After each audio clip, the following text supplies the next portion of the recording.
If you like the story, you can support the author on Patreon. Link is in the description. Chapter 326, Fighting for Family. The rest of November passed in a whirlwind of calculated strikes and rapid recoveries. Arcturus's newly established network operated like clockwork, pinpointing threats almost daily: a family under pressure, a magical community targeted by intimidation, or a wavering ally courted by the Dark Alliance. And each time, 3 black-masked figures would appear, dismantling plans, defeating Death Eaters, and leaving chaos in their wake. Back at Black Castle, the toll of their skirmishes became increasingly evident. "Hold still," Emma scolded Sirius one evening, examining a jagged hex burn stretching across his shoulder.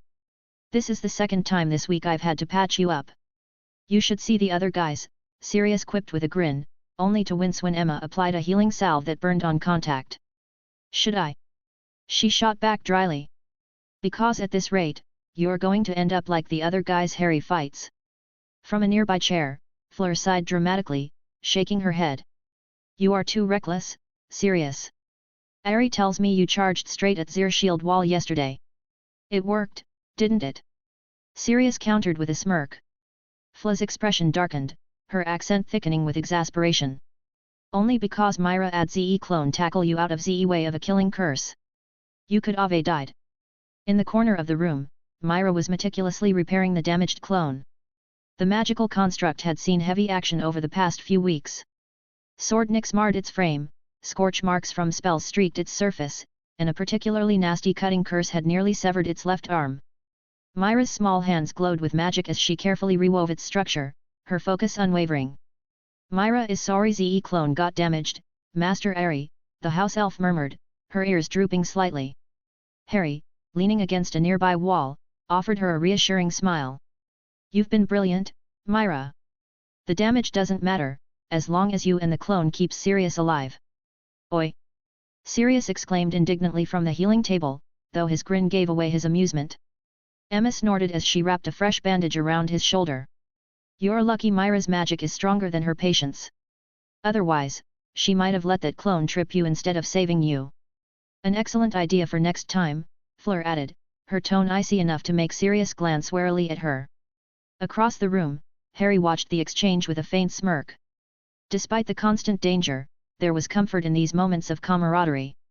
Meanwhile, in a fortress far to the east, the Dark Alliance seethed with frustrated rage.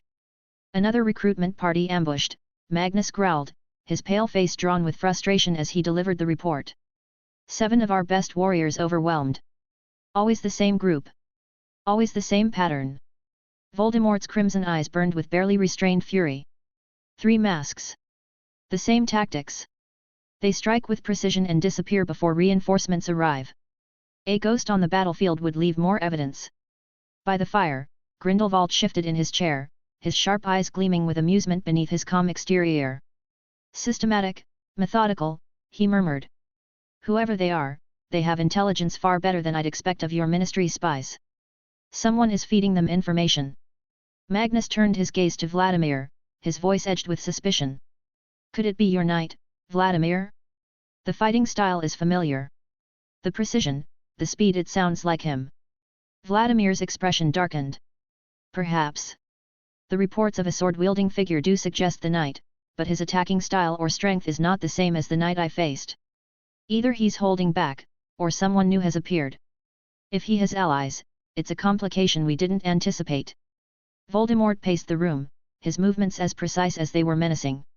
"Increase the size of our recruitment parties," he ordered coldly. 20 wizards at minimum. And add vampires to the groups." "My lord," Vladimir interjected carefully, his tone measured. "The Covenant is still recovering from our last losses. I cannot spare many for such missions without compromising other operations." Voldemort turned sharply, his eyes narrowing. "Then make do. I want those 3 brought to me. Alive. They have been a thorn in my side long enough." A tense silence followed, broken by Grindelwald's soft voice. "Patience, Voldemort. Let them think they're winning. Every small victory only fuels their overconfidence. While they waste time on these skirmishes, we prepare our larger moves. Azkaban, perhaps." His words hung in the air, a soothing balm to Voldemort's simmering rage. The younger Dark Lord's posture relaxed slightly, though the red fire in his eyes did not diminish. Grindelwald had become accustomed to playing the voice of reason, tempering Voldemort's volatile moods when failure threatened to unravel their plans. He knew the cost of such outbursts. New recruits were unnerved by Voldemort's flashes of wrath, and potential allies grew hesitant. He couldn't allow that. Grindelwald leaned back, his tone turning almost fatherly. We must be strategic. Let them focus on shadows while we prepare to shift the world beneath their feet. Magnus nodded, his sharp features relaxing as he processed Grindelwald's wisdom. Vladimir, though still skeptical, refrained from arguing further. Voldemort resumed his pacing, his fury simmering just beneath the surface. For now, Grindelwald's calming presence kept the alliance from fracturing under the weight of its setbacks. But even Grindelwald knew patience would only hold for so long. They needed a decisive victory to stabilize their ranks, and soon. Back at Black Castle, Harry stood over a map covered with magical markers showing the locations of their recent operations. Nearly 10 successful interventions in less than 3 weeks. Each one had saved lives and denied Voldemort new allies, but Harry knew they couldn't keep up this pace forever. They're adapting, he said to Arcturus. They've started sending larger groups and varying their patterns. We'll have to be more selective with our targets going forward. Arcturus nodded thoughtfully. Their recruitment efforts have slowed, at least. Many families are using your interference as an excuse to delay committing to the Dark Alliance. They claim they need more time to consider their options now that they know someone is resisting. And Dumbledore? Harry asked. Still no sign of him. None, Arcturus said, his expression grim. He should have made some sort of public move by now. Normally, he'd be calling for the arrest of you vigilantes while rallying others to his cause. His continued silence is unsettling. Harry's thoughts drifted to Dumbledore. The old wizard's prolonged absence hinted at something more than the curse slowing him down. He'd seen Dumbledore's name pop up on the Marauders map a few times in his office, but whatever the man was doing, it was too secretive to decipher.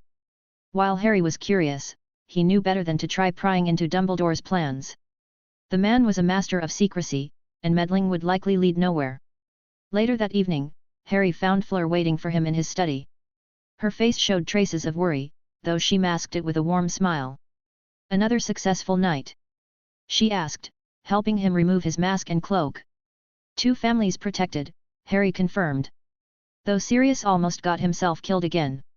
He tries too hard to prove himself, Fleur said with a sigh. To show that he belongs by your side. I know, Harry said, running a hand through his hair. That's what worries me. She stepped closer and wrapped her arms around him, her presence soothing the tension in his shoulders. You cannot protect everyone, Monday Amour. Not even Sirius. I can try, Harry murmured into her hair. I have to keep my family safe. On the desk, reports from Arcturus's network hinted at larger movements within the Dark Alliance. The small recruitment drives were just the beginning. Voldemort was clearly planning something bigger. But what? Emma poked her head into the study. Sorry to interrupt, but Sirius is asking about tomorrow's operation. He's still favoring that shoulder, Harry. I really think he needs a night off. Harry nodded in agreement. You're right. Though convincing him won't be easy. Leave that to me, Fleur said, a determined gleam in her eye. I will ask Amelia to help convince him. Harry couldn't help but smile, grateful for the strange but loyal family they had become. Between Emma's healing, Fleur's steady support, Myra's unwavering dedication, Arcturus's wisdom, and Sirius's reckless bravery, they had formed an unusual but highly effective resistance to Voldemort's plans. As autumn deepened toward winter, their shadow war continued. Every other night brought new challenges, new threats to counter. But Harry knew they were making a difference. Every family they saved, every ally they denied Voldemort, was a small victory in a much larger conflict. What puzzled Harry most was the eerie silence from the wizarding ministries across Europe. Despite this shadow war unfolding under their noses, no ministry had publicly acknowledged the growing danger. It was as if they were following the same strategy as the British ministry: stay silent and hope the threat disappears on its own. Harry felt a flicker of bitterness toward the ministries. For a moment, he even considered letting them fall to ruin if they refused to act. But he pushed the thought aside. I'm not fighting for the wizarding world, he reminded himself quietly. I'm fighting for my family. Saving the world is just a side effect. Come, Fleur said, tugging his arm gently. You need rest too. The Dark Lords can wait until morning. Looking at her determined expression, Harry knew better than to argue. Sometimes, he realized, the greatest strength was knowing when to let those who cared for you take charge. Smiling softly, he allowed her to lead him out of the study, leaving the weight of maps and plans behind at least for tonight. Chapter 327, The Headmistress Who Wasn't. By the second week of December, an uneasy calm had settled over Hogwarts and Harry's Shadow War. The Dark Alliance's recruitment drives had slowed, hinting that they were preparing for something bigger.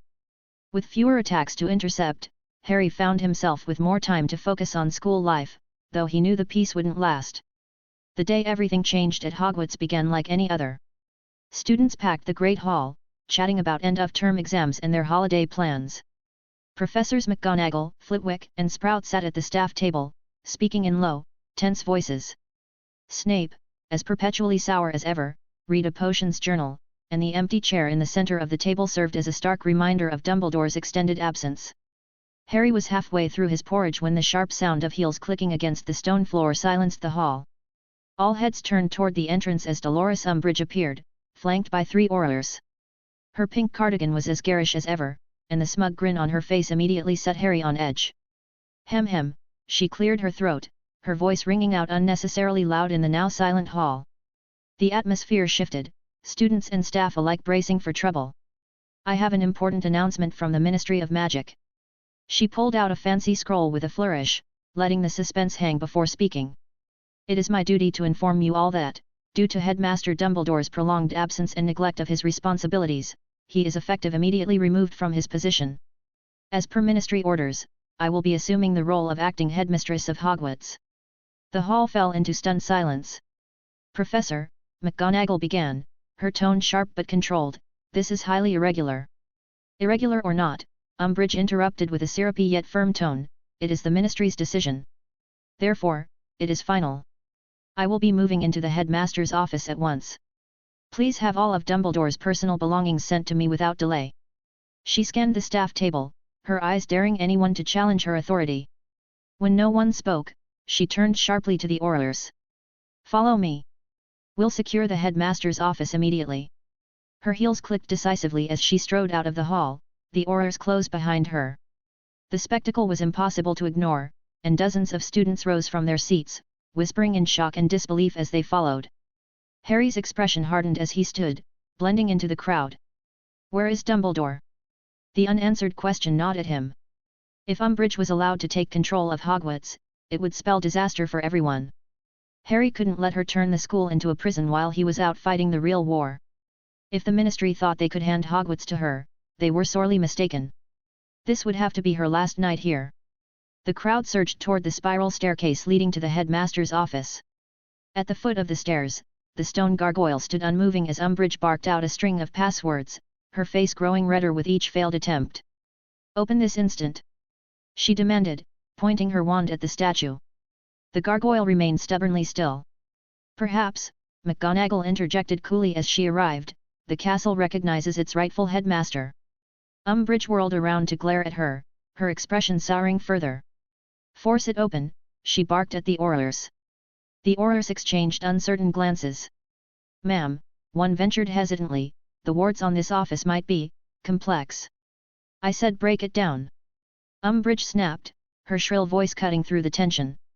The hesitation in the air was palpable, but the Aurors reluctantly raised their wands, preparing a powerful reductor curse. Before they could cast, the gargoyle suddenly shifted to the side on its own. All eyes turned as Albus Dumbledore descended the spiral staircase. He was dressed in elegant midnight blue robes, his presence as commanding as ever. Harry, however, noticed the slight strain around his eyes, the carefully measured movements that suggested hidden weakness. The past few weeks had been incredibly taxing for the old wizard, though few knew the full extent of it. After Snape managed to contain the curse from the ring, Dumbledore awoke to 2 troubling revelations. The first was the disappearance of the Resurrection Stone, the very object that had lured him into his reckless mistake. The stone was gone without a trace. Snape claimed to know nothing of its whereabouts, and even Dumbledore's most advanced detection spells failed to locate it. The loss stung deeply, not only because of the stone's immense power but because it symbolized the price of his arrogance. Now, he couldn't even use the artifact that had cost him so much. His suspicions naturally turned to the wizard who had robbed the Elder Wand from him, but again, he found no trail to follow. It was as if both hallows had simply vanished into thin air. This unknown player with access to 2 deathly hallows troubled him deeply, but before he could unravel this mystery, a second shock blindsided him. His agents, tasked with monitoring Gellert Grindelwald in Nurmengard, brought alarming news: Grindelwald had been freed. The implications were immense. Not only did this mean Voldemort had likely gained a dangerous ally, but he also now had access to Grindelwald's deep knowledge of European dark magic and his vast, though dormant, network of supporters. The balance of power had shifted dramatically, and all of it happened while Dumbledore lay unconscious from his own folly. Moreover, there was a greater personal risk. If word spread that Dumbledore had left Grindelwald alive, he would face a wave of outrage from powerful witches and wizards across Europe. Many had lost loved ones to Grindelwald's terror, and their wrath would be swift and unforgiving. These grim discoveries, combined with the curse slowly draining his life force, forced Dumbledore to reorganize his priorities. Snape's potions might extend his life by a year no more. The intricate plans he had crafted over decades needed to be accelerated. Charles had to be prepared, the Horcruxes located and destroyed, and the prophecy fulfilled all before the curse claimed him. In the weeks since his recovery, Dumbledore had dedicated himself to organizing his vast collection of memories and intelligence about Voldemort. Every detail, from Tom Riddle's childhood to the creation of the Horcruxes, had to be preserved and shared with Charles. The boy needed to understand the weight of the prophecy and the full scope of his task, to vanquish Voldemort. At least the ring's destruction proved 2 Horcruxes were gone, though Dumbledore remained puzzled by the ring's damaged state when he'd found it. His research into Voldemort's possible Horcrux locations had continued as well, though the cursed arm made certain magical investigations more difficult. He'd also been carefully monitoring the growing shadow war between Voldemort's forces and the mysterious masked vigilantes. While he disapproved of their methods, he couldn't deny the value of their efforts. Their interference had bought him precious time. Back in the present, Umbridge's face turned pale but quickly twisted into a forced smile. She thrust the official parchment forward, her hand trembling slightly. "Dumbledore, I was informed you had abandoned your post. This document clearly states." "I fear there has been a misunderstanding, Dolores," Dumbledore interrupted pleasantly, his calm voice cutting through her words. "I have been quite present, simply occupied with matters of great importance. Perhaps we should discuss this directly with Cornelius." There was something in his tone, gentle yet unyielding, that made Umbridge falter. She hesitated, her mouth opening and closing as if searching for a retort. Finally, she clicked her heels together and straightened. "Very well," she said, her tone brittle. "I shall verify this with the minister personally. My orders, and I will leave for now." She shot McGonagall a venomous glare before storming off, her heels clicking sharply against the stone floor. The Aurors trailed behind her, looking more than a little relieved. The students, who had crowded the corridor, parted like water to let them pass, their hushed whispers filling the air as soon as she was out of earshot. Dumbledore turned to McGonagall, his eyes twinkling with quiet amusement. "Minerva, would you be so kind as to see that the students return to their meals? I believe there is still some porridge left to be enjoyed." McGonagall inclined her head, her stern expression softening into the faintest hint of a smile. "Of course, Headmaster." Dumbledore ascended the spiral staircase again with the same unhurried grace as when he had appeared. The gargoyle shifted back into place with a heavy grinding noise, sealing the staircase. In his wake, the castle buzzed with speculation, students and staff alike murmuring about what had just transpired.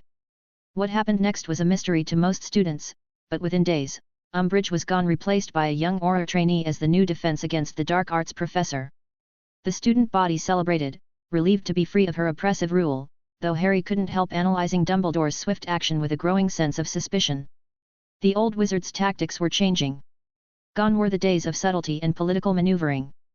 With the curse shortening his time, Dumbledore was eliminating obstacles with decisive action. Harry's theory was confirmed when he noticed Charles being summoned to the headmaster's office for regular evening meetings. Later that week, in the study at Black Castle, Sirius shared news from the latest Order meeting. He had heard it through a trusted Order friend. "Dumbledore's finally starting to talk," Sirius reported. "He told everyone about Grindelwald's escape, the Dark Alliance, and the Shadow War spreading across Europe. Though, as expected, he's not happy about the Vigilantes or their excessive force." Harry kept his face carefully neutral, but Sirius wasn't done. He exchanged a glance with Amelia and Emma, who stepped closer with concern. By the window, Fleur stood silently, her gaze fixed on the snowy grounds outside. She already knew what was coming. Sirius turned back to Harry, speaking slowly. There's something else. We learned that before all this kicked off, the Dark Alliance faced a powerful wizard a knight who almost wiped out their vampire forces. You wouldn't happen to know anything about that, would you? The unspoken accusation hung in the air.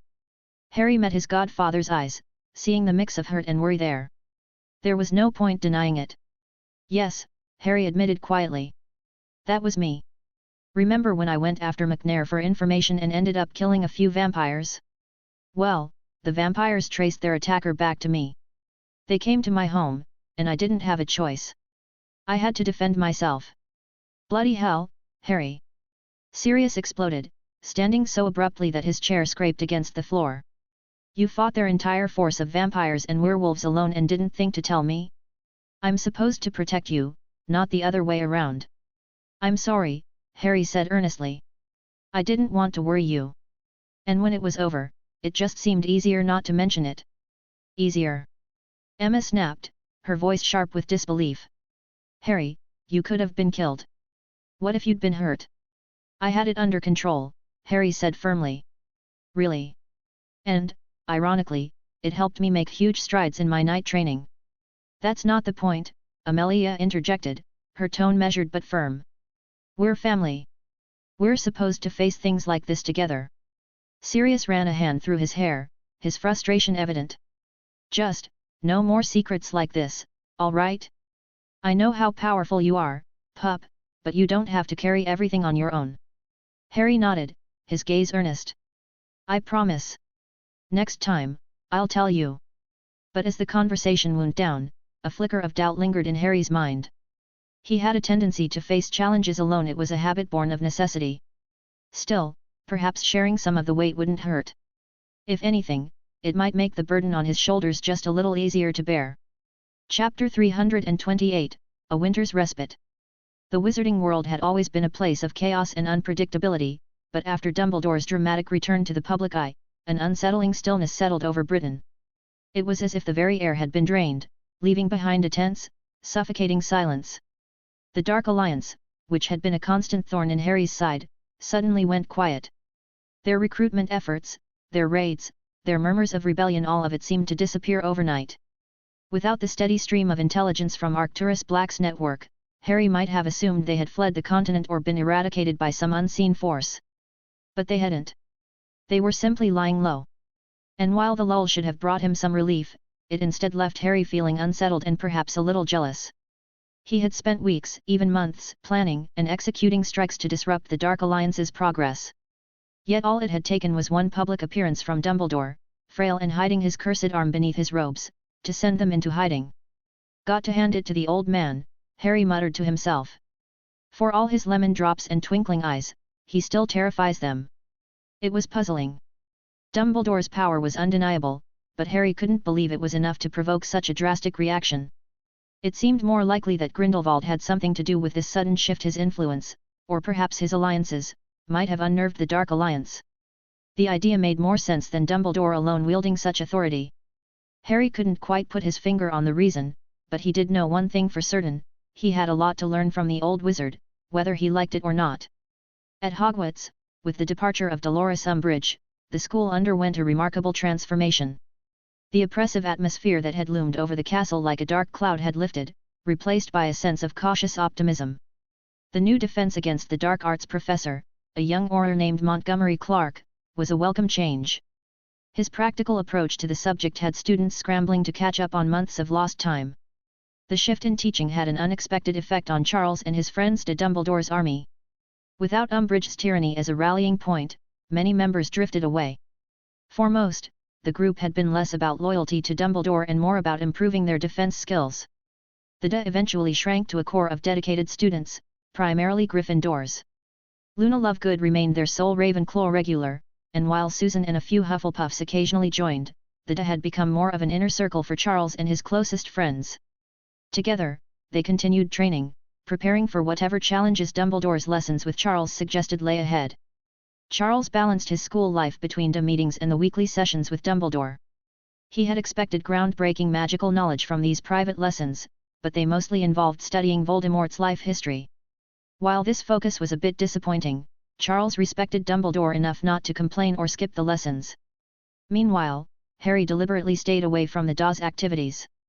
The quiet December suited him perfectly, giving him time to reflect on the progress he'd made in recent battles.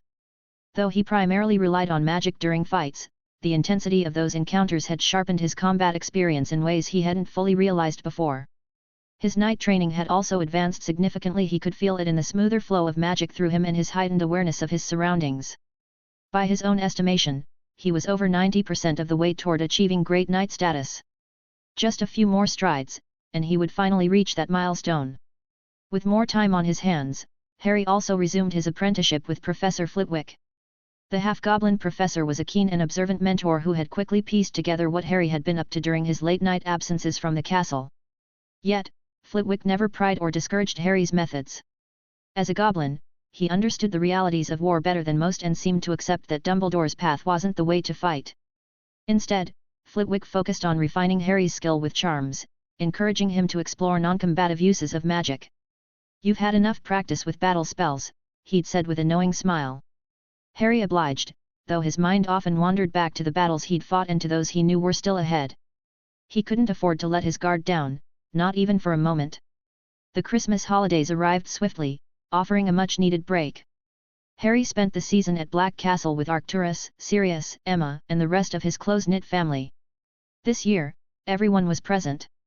Harry and Emma had even managed to convince the elderly Cordelia to leave her house and join them for the festivities. The ancient fortress had been transformed into a warm and welcoming home, thanks largely to the tireless efforts of the house elves. They decorated every room with magical lights and ornaments, filling the castle with a festive glow. Even Arcturus, who rarely showed enthusiasm, seemed to appreciate the transformation. For the first time in what felt like forever, Harry allowed himself to truly relax. His days were spent swapping stories, engaging in prank wars with Sirius and the younger members of the family, and simply enjoying the rare sense of peace. For a brief time, the war was pushed to the back of their minds. Family came first. The only significant disruption during the holidays occurred when a group of overconfident Death Eaters attempted to breach the Department of Mysteries. Fueled by arrogance, 7 of them believed they could waltz in and retrieve the prophecy their master coveted. What they hadn't counted on was the Order of the Phoenix's unwavering vigilance. The resulting skirmish was intense. The Order managed to hold the attackers at bay until Sirius arrived with a team of Aurors to apprehend them. No one was killed, but several members of the Order were injured, including Arthur Weasley. While his injuries weren't life-threatening, the incident disturbed Harry deeply. Despite all the changes he'd made to the timeline despite Nagini's death, Mr. Weasley had still been hurt. It felt as though some unseen force was trying to pull events back toward their original course. This realization left Harry increasingly paranoid about Sirius's safety. If the timeline had a way of self-correcting, Sirius could be at risk. Determined not to lose him, Harry resolved to keep a closer eye on his godfather for the rest of the year. The timeline's mysterious tendencies were an unpredictable factor he couldn't ignore. Predictably, the Ministry remained as oblivious as ever. Minister Fudge continued to deny Voldemort's return, even with captured Death Eaters in custody. The Ministry brushed off the attack as the actions of rogue elements rather than acknowledging the larger threat. It was infuriating, but Harry knew better than to waste energy on Fudge's incompetence. He had far more important matters to focus on. The quiet lasted into early January, but Harry could sense it wouldn't last. The Dark Alliance hadn't been defeated, they were regrouping. Grindelwald and Voldemort wouldn't stay hidden for long, and when they re-emerged, their next move would undoubtedly be significant. In the meantime, Harry made the most of the calm. He trained harder, studied longer, and ensured his team was ready for whatever was to come. The peace was a blessing, but Harry knew it was only temporary. Sooner or later, the Shadow War would reignite. As the second week of January came to a close, Harry's prediction proved correct. The stillness shattered, and once again, he was called to the battlefield. Chapter 329, Storm over Azkaban Part 1. Harry sat in the head boy's room, a thick tome on battle magic by Godric Gryffindor open in his lap. The book was nothing short of fascinating, filled with advanced strategies and spells that even Arcturus had never mentioned. It was part of the Gryffindor inheritance he had received, along with the Gryffindor night breathing method. Though Harry had rarely found the time to delve into the tome's secrets before, with the war looming larger every day, he decided it was worth learning some of these powerful and destructive spells. Completely engrossed, Harry's mind raced with ideas for how to incorporate the techniques into his fighting style. The rare quiet of the past month had given him a chance to catch his breath and prepare for the fierce battles ahead, and he intended to make the most of it. But the quiet didn't last. The enchanted mirror in his pocket buzzed urgently, shattering the silence. Harry quickly pulled it out, revealing Sirius's face pale and strained. The cacophony on Sirius's end was deafening. Shouts, the sharp crack of spells, and maniacal laughter filled the background. Whatever was happening, it was Sirius. Harry! Sirius yelled, his voice barely audible over the chaos. Azkaban's under attack. I need your help now. Harry didn't hesitate. He snapped the book shut, slipped it into his bag, and moved with purpose. Swiftly, he wore his armor and changed into his battle attire. He then fastened his vigilante mask, a sleek, shadowy piece that covered the upper half of his face. Grabbing his wand, he was out the door in moments, moving silently but swiftly through the castle. Sneaking out of Hogwarts was second nature to him by now. Once he was clear of the school's wards, he focused and operated away. His destination, Azkaban, the dreaded wizarding prison. Azkaban. The night was heavy with an unnatural chill, the kind that seeped into both bones and souls. The dark waves of the North Sea crashed violently against the jagged rocks surrounding Azkaban, the fortress prison standing like a menacing shadow against the moonlit sky. Inside, the air was thick with despair, the silence broken only by the soft, eerie gliding of Dementors as they fed on the misery of the prisoners. The guards, accustomed to the monotony and the constant drain of the Dementors' influence, patrolled with sluggish movements. Years of routine had dulled their senses, leaving them unprepared for anything out of the ordinary. But something was wrong. The Dementors, typically silent and methodical, began to stir. They moved with purpose now, gliding through the darkened corridors with their hooded faces turned toward the entrance of the prison. One by one, they gathered outside, their numbers growing as their chilling presence blanketed the island with an even deeper sense of dread. The guards noticed the shift, but their realization came too late. An alert officer, quicker than most, sounded the alarm. His panicked voice echoed through the stone halls, "Intruders! We're under attack!" It was the last thing he managed to say before the world erupted into chaos. With a series of loud cracks, an army of wizards appeared out of nowhere, their cloaks billowing in the icy wind. Death Eaters! Dozens of them. Their silver masks gleamed coldly in the moonlight as they moved with deadly precision, their wands flashing in unison. The guards didn't stand a chance. Spells tore through the air, cutting down the prison's defenses with ruthless efficiency. Within minutes, the courtyard was a battlefield. Bodies of fallen guards littered the ground, the acrid smell of burning flesh and dark magic hanging thick in the air. Above it all, the dark mark burned an ominous green in the night sky, its serpent-like tongue flickering eerily as if alive. When the Aurors arrived, led by Sirius and Mad-Eye Moody, the scene was one of devastation. The Death Eaters stood victorious, their boots planted firmly on the bloodied ground, the remnants of the guards strewn around them. At their forefront stood a figure cloaked in dark robes, his golden mask gleaming with malevolence. His red eyes burned with cruel intent, and there was no mistaking his identity. Voldemort. Behind him, the Dementors hovered ominously, their allegiance now unmistakably with the Dark Lord. Their oppressive chill seemed to ripple through the air, compounding the growing sense of doom. Sirius's heart sank as he took in the scene. He knew they were hopelessly outmatched. The Aurors were skilled and experienced, but they were facing an army of Death Eaters and Voldemort himself. The odds were impossible. Still, Sirius raised his wand and signaled for the Aurors to form a defensive line, his voice calm despite the chaos. "Hold the line!" he commanded. But even as he barked orders, his mind raced. He needed Harry. Now. He could only hope they could hold their ground long enough for reinforcements to arrive. Harry operated to the rocky edge of the sea, beyond which Azkaban loomed like a distant nightmare. The prison was still far away, and operating directly there was impossible due to the fortress's extensive magical protections. But time was of the essence. Sirius was in serious trouble, and Harry needed to act fast. He glanced up at the dark storm clouds swirling above the sea. Despite the dire situation, a small, almost mischievous smile tugged at his lips. Taking a deep breath, Harry transformed into a massive thunderbird. His enormous wings crackled with electricity as he rose into the storm, merging seamlessly with the swirling tempest. In an instant, a flash of lightning illuminated the sky, and he disappeared into the clouds. Seconds later, another thunderclap heralded his arrival above Azkaban's island. Gliding silently, Harry descended, transforming back into his human form before anyone could spot him. His animagus form was a powerful secret, one he intended to keep hidden for as long as possible. But just because he couldn't flaunt that card didn't mean he couldn't make an entrance in style. The Aurors were fighting valiantly but struggling to hold the line against the overwhelming force of the Death Eaters and Voldemort's advancing army. Suddenly, a blinding light erupted in the stormy sky above. The sound of thunder roared as a massive patronus in the shape of a thunderbird descended upon the battlefield. Its radiant wings spread wide, driving the Dementors back with a force that left even the Death Eaters momentarily stunned. The Aurors froze, staring in awe as the majestic patronus landed among them. Its form shimmered before dissolving, revealing Harry standing tall in its place. Cloaked in dark, reinforced robes and his face hidden by a sleek mask, he raised his wand, his eyes blazing with unshakable determination. "Sorry I'm late," Harry said, his voice calm but carrying an unmistakable edge of steel. A faint smirk played on his lips as he added, "The main character has arrived. Now the real show can begin." Chapter 330, Storm over Azkaban Part 2. The Death Eaters hesitated for a moment, unnerved by Harry's sudden and dramatic appearance.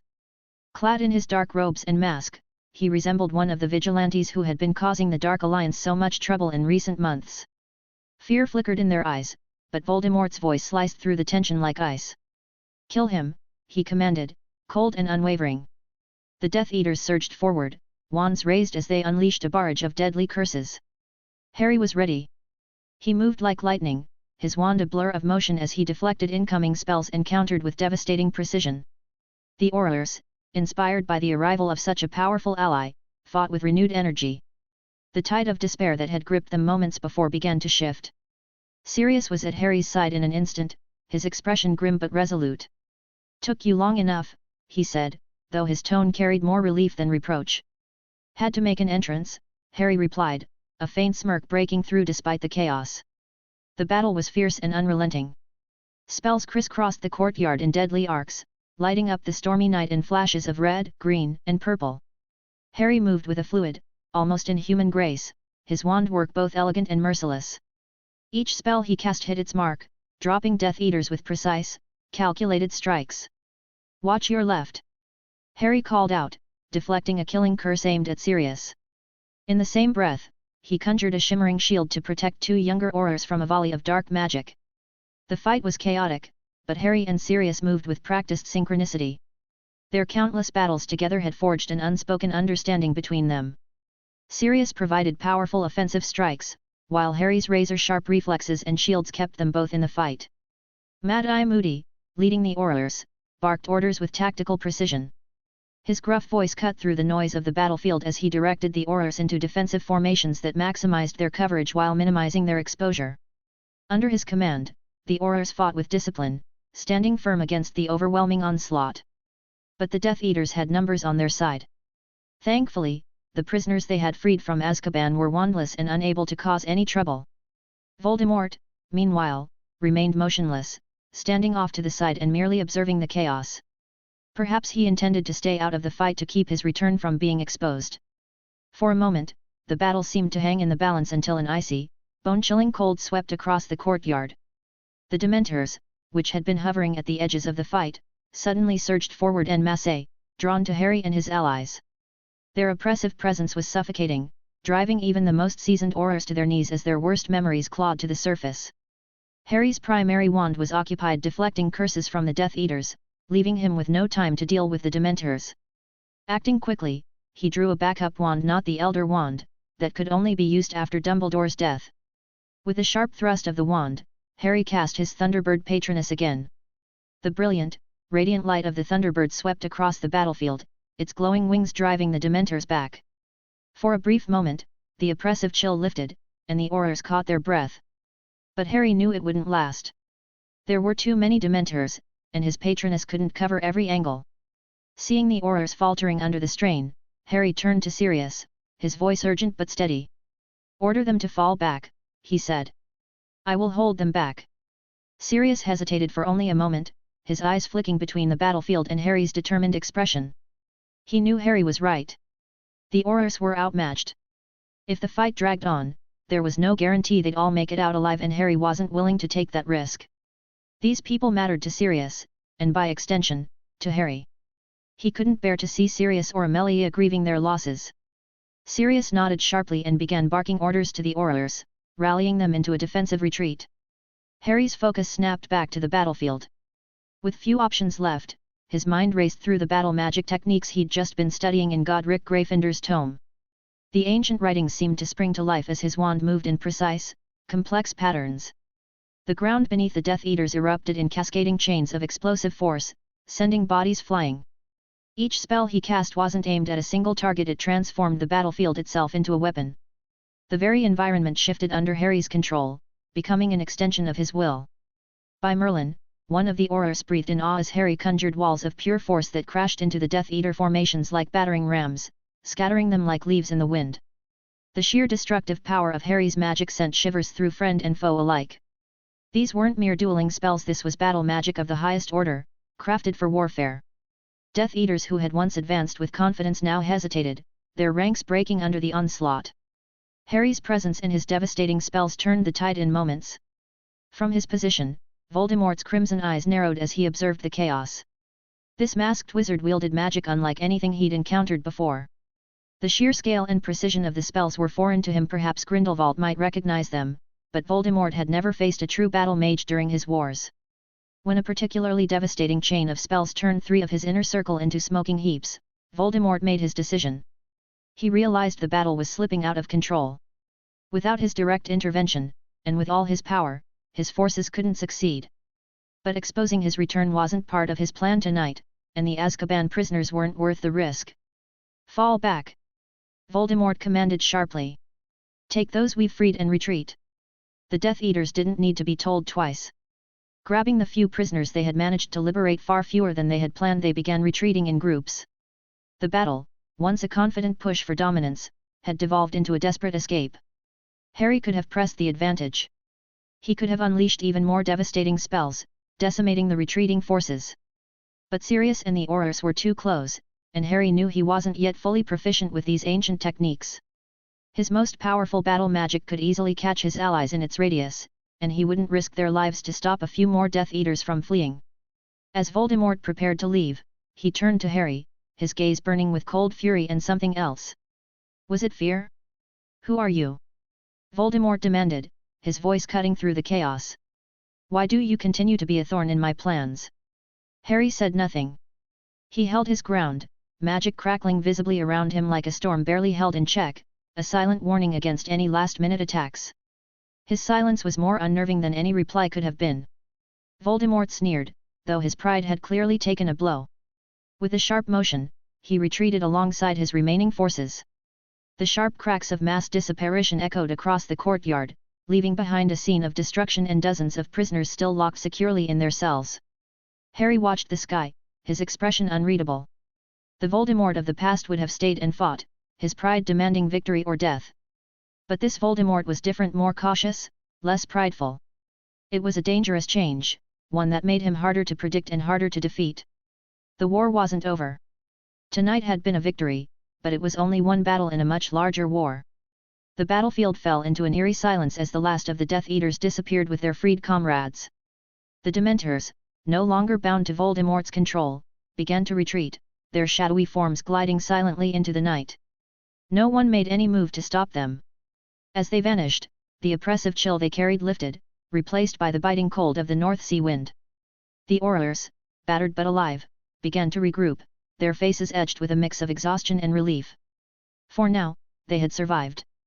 Harry stood at the center of the courtyard, his mask still firmly in place, his breathing steady despite the intensity of the battle. His wand was lowered, but his senses remained sharp, scanning the area for any lingering threats. Sirius stood beside him, his expression a blend of pride and concern.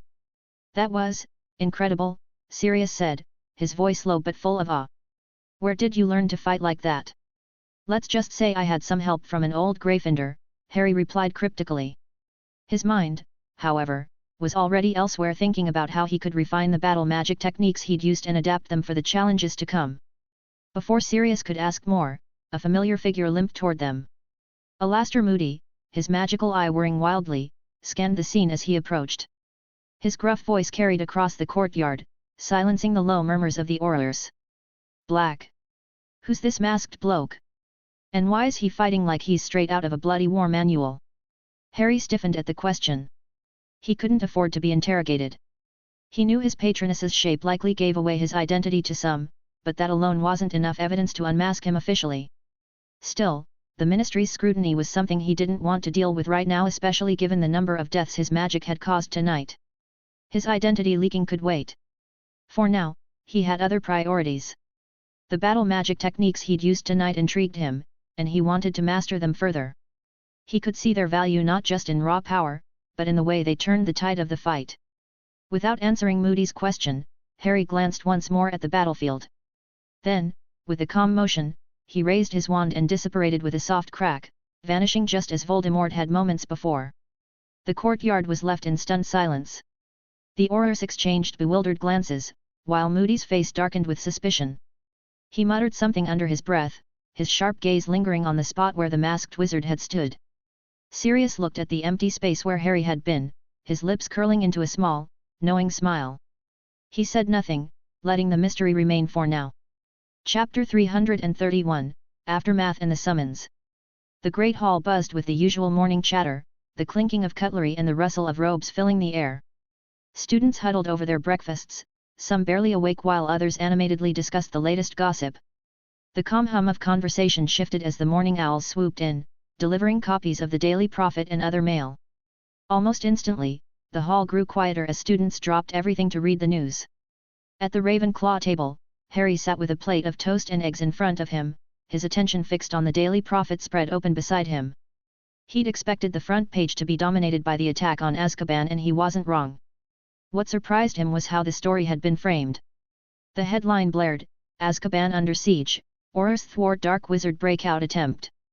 The article described how a rogue group of dark wizards had allegedly attempted to break into the prison to free their allies, only to be heroically repelled by the Aurors, led by Alastor Moody and Sirius Black. There was no mention of Voldemort, no mention of the Dementors abandoning their posts, and certainly no reference to a mysterious masked wizard who had turned the tide of the battle and prevented a large-scale breakout. Harry raised an eyebrow as he read through the piece. Every word reeked of the Ministry's influence. Either Fudge was still manipulating the Prophet to protect his crumbling narrative, or the Dark Alliance had a hand in ensuring the attack's true severity was downplayed. The complete omission of the Dementors' defection was particularly glaring. The Ministry clearly didn't want the public to know that their long-standing prison guards had turned rogue and joined Voldemort. Folding the paper, Harry set it aside, his expression thoughtful. The lack of recognition didn't bother him in the slightest. Fame or glory had never been his motivation. He had acted to protect Sirius, to thwart Voldemort, and to ensure the Dark Alliance didn't grow stronger with a flood of escaped prisoners. He had accomplished his goal, that was all that mattered. Still, it was interesting to see how quickly the narrative had been shaped to suit the Ministry's agenda. Around him, the Great Hall buzzed with speculation about the attack on Azkaban. Some students were skeptical of the Daily Prophet's account, while others accepted it without question. Harry listened absently, his mind already elsewhere. He was waiting for something, or rather, someone. It was only a matter of time before Dumbledore summoned him for a conversation. The clues had been too glaring for someone of Dumbledore's intellect to miss. A powerful wizard close to Sirius, wielding advanced magic, and summoning a Thunderbird patroness. The list of potential candidates was incredibly short. As if on cue, Professor Flitwick approached the Ravenclaw table, his usually cheerful demeanor replaced by an uncharacteristic seriousness. "Harry," he said quietly, "the headmaster would like to see you in his office." Harry nodded, calmly wiping his mouth with a napkin before standing. "Of course, Professor." As they walked together through the castle's corridors, Flitwick's nervous energy was palpable. The diminutive charms master kept glancing at Harry, his brow furrowed with worry. Finally, he spoke, his voice hesitant. "Harry, you must be careful. Dumbledore is perceptive. I've heard about what happened last night, and from the descriptions, anyone with a sharp mind could guess it was you who prevented the breakout at Azkaban. And there's a high chance he'll deduce that you're one of the vigilantes." Harry gave him a faint smile. "I know, Professor. But don't worry. Dumbledore won't do anything to me." Flitwick frowned deeply. "How can you be so sure?" If he realizes you're the vigilante disrupting the Dark Alliance and killing wizards. He already knows, Harry interrupted, his voice calm and measured. Or at the very least, I've been on his suspect list for a long time. But he won't act on it. Our methods might differ, but our goals are the same. And without concrete evidence, there's little he can do. I'm the Lord Potter, after all. Flitwick still looked uneasy. Even so, Harry, you must tread carefully.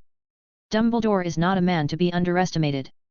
He could leak your identity and cause you serious trouble with the Dark faction. Harry's smile widened, though his tone remained serious. There's another reason he won't interfere. He needs me. Flitwick blinked in confusion. What do you mean? Dumbledore's time is running out, Harry said quietly, his voice barely above a whisper. He knows it.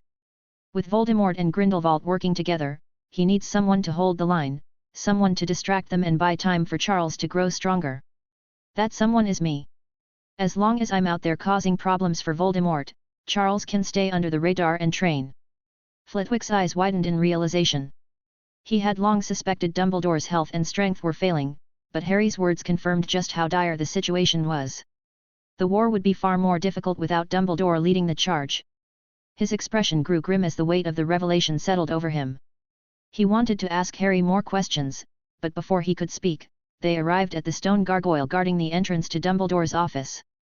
Harry turned to Flitwick with a small smile. Professor, let's talk later. Let's get this long overdue meeting ticked off first. Flitwick nodded, though the worry on his face didn't fade. He stepped forward and muttered the password sherbet lemon. The stone gargoyle shifted aside, revealing the spiral staircase leading to Dumbledore's office. Good luck, Harry, Flitwick said softly, his tone tinged with concern. Harry gave him a reassuring nod. Don't worry, Master. I've got this. As the staircase carried him upward, Harry leaned back slightly and smiled to himself. There wasn't the slightest trace of nervousness in him. This wasn't a meeting between an ordinary 7th-year Hogwarts student and the revered headmaster. This was a knight, a wizard who had fought and won against Voldemort, meeting a dying old man whose time was running out. If anything, Harry thought, Dumbledore was the one who should be worried. Chapter 332, A Game of Words. The circular office was bathed in the soft glow of morning light as Harry stepped inside. Portraits of former headmasters and headmistresses looked down at him with unconcealed curiosity, their whispers faint but discernible. Silver instruments on nearby tables whirred and puffed, their magical workings adding to the room's ethereal atmosphere. Fawkes sat regally on his perch, his golden-red plumage gleaming in the sunlight.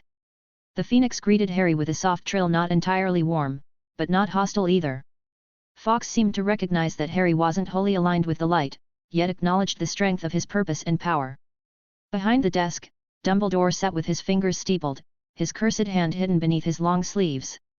His blue eyes twinkled, as they always did, but Harry caught the faint strain around them, signs of the toll the curse was taking. Ah, Mr. Potter, Dumbledore said, his voice warm but tinged with seriousness. Thank you for coming. Please, have a seat. Harry inclined his head slightly and took the chair across from the headmaster. His posture was relaxed, but his gaze was steady, unwavering. You wanted to see me, headmaster? Yes. Thank you for coming, Dumbledore said again, gesturing lightly with his good hand. I trust you slept well last night. Harry's expression remained perfectly neutral. Of course, headmaster.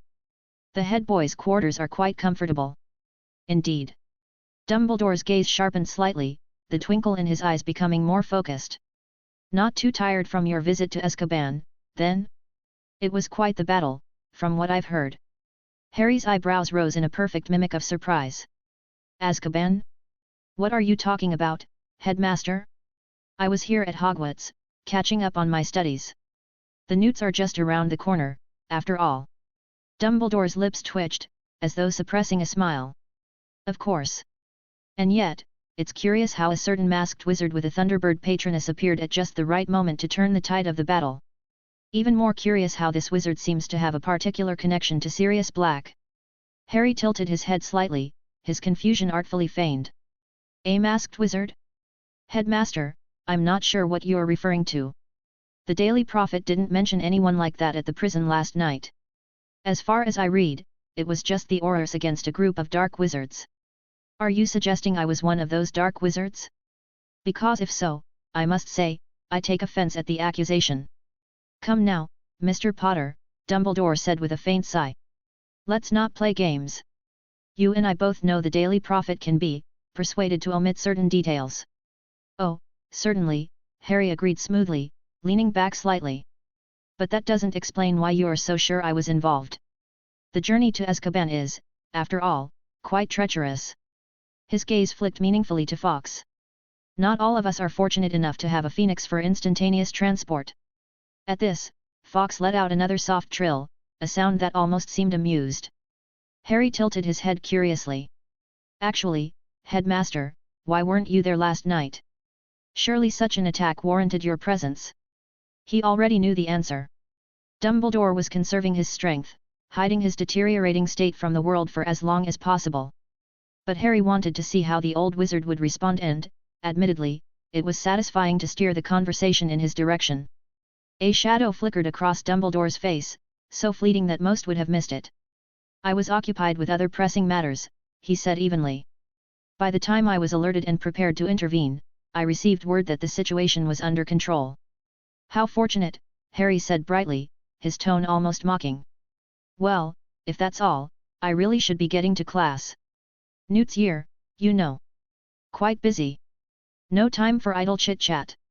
Dumbledore's smile faded slightly, his tone sharpening. But not too busy for your nightly excursions to fight dark wizards. Harry's expression turned to one of practiced bewilderment. Leave Hogwarts at night? Whatever for? What's with all these wild accusations today, Headmaster? Leaning forward, Dumbledore's gaze grew intense. To fight the Dark Alliance, of course. While I admire your efforts, we should discuss your methods. I'm sorry, Headmaster, Harry interrupted smoothly, but what fights? Aren't we at peace? The Ministry certainly seems to think so. Unless, of course, you're suggesting Minister Fudge is wrong. Dumbledore's patience wavered, his voice becoming firm. Mr. Potter, don't answer me in riddles. We both know what fights I'm referring to. We both know we're at war. Do we? Harry's voice turned thoughtful, almost philosophical. Strange war, isn't it? People going about their daily lives, shopping in Diagon Alley, attending Quidditch matches. If we were truly at war, shouldn't people be acting like it? That is the Ministry's doing, Dumbledore sighed heavily.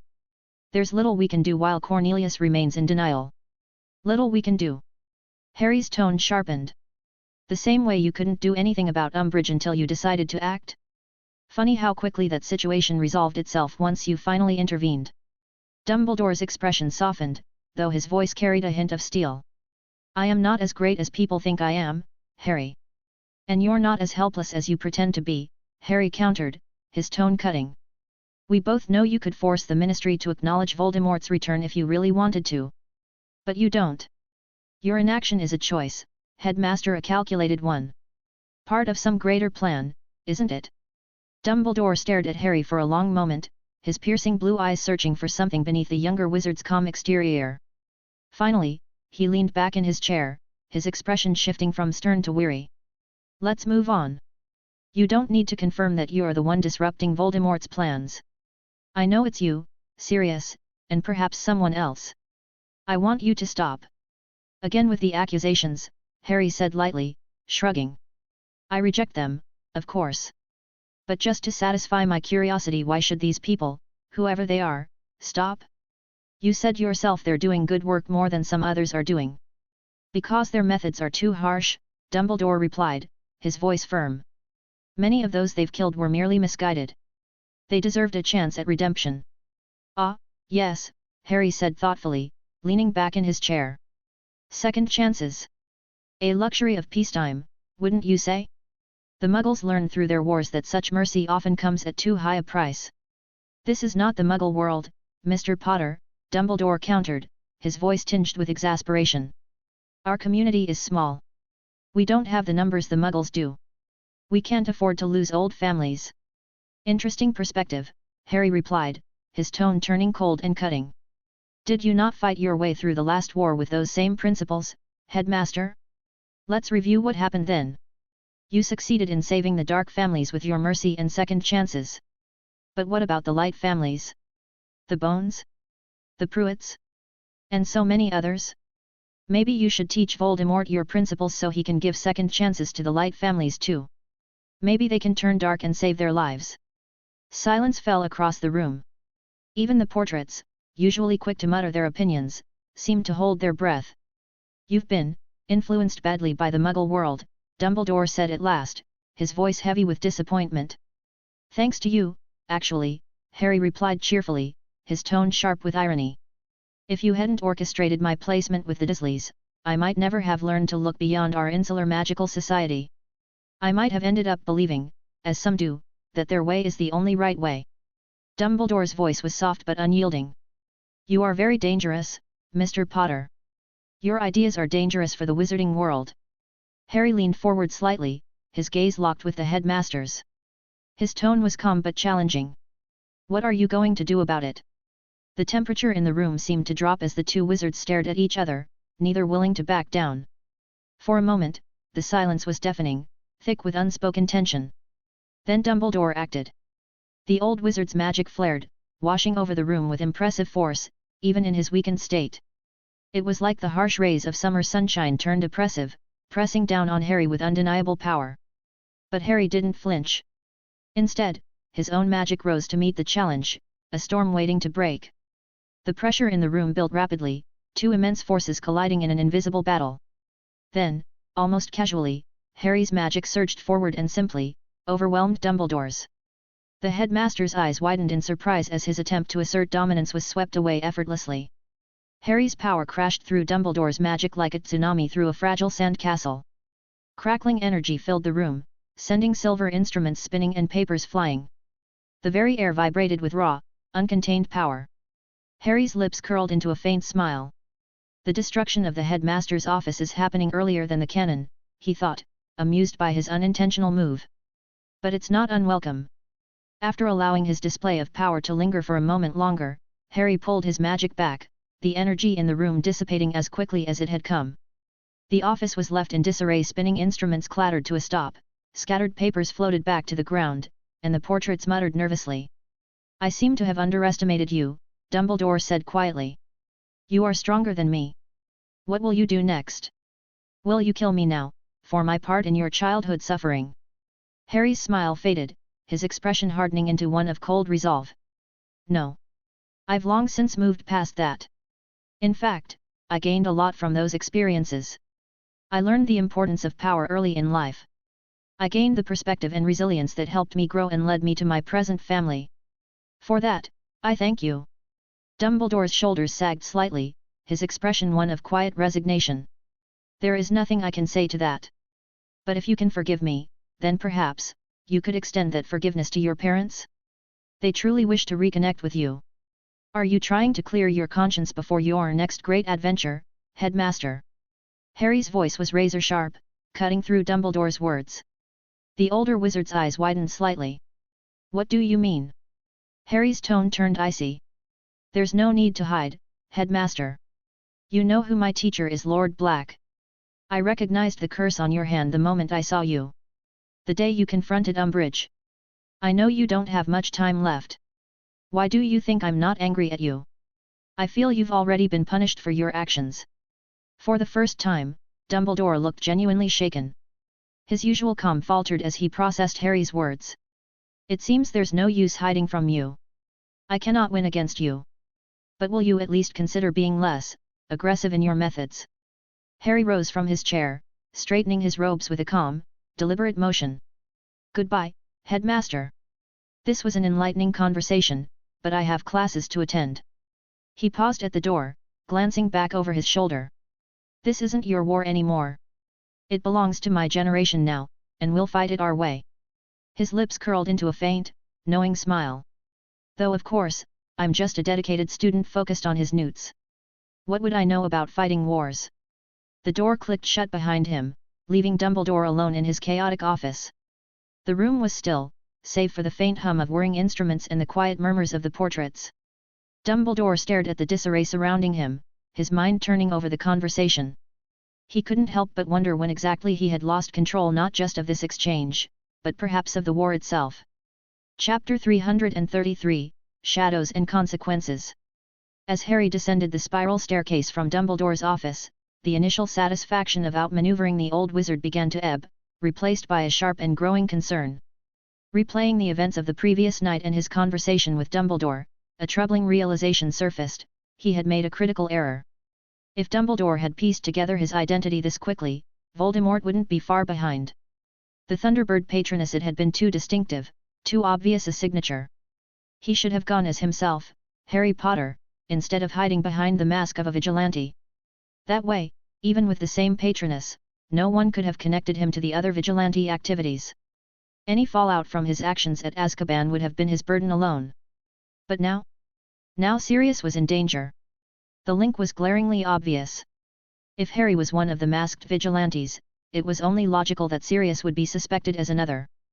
Voldemort's followers wouldn't hesitate to exploit that connection. And while Sirius was a powerful and experienced wizard, he didn't share Harry's unique advantages: his raw strength, his knowledge, his protections.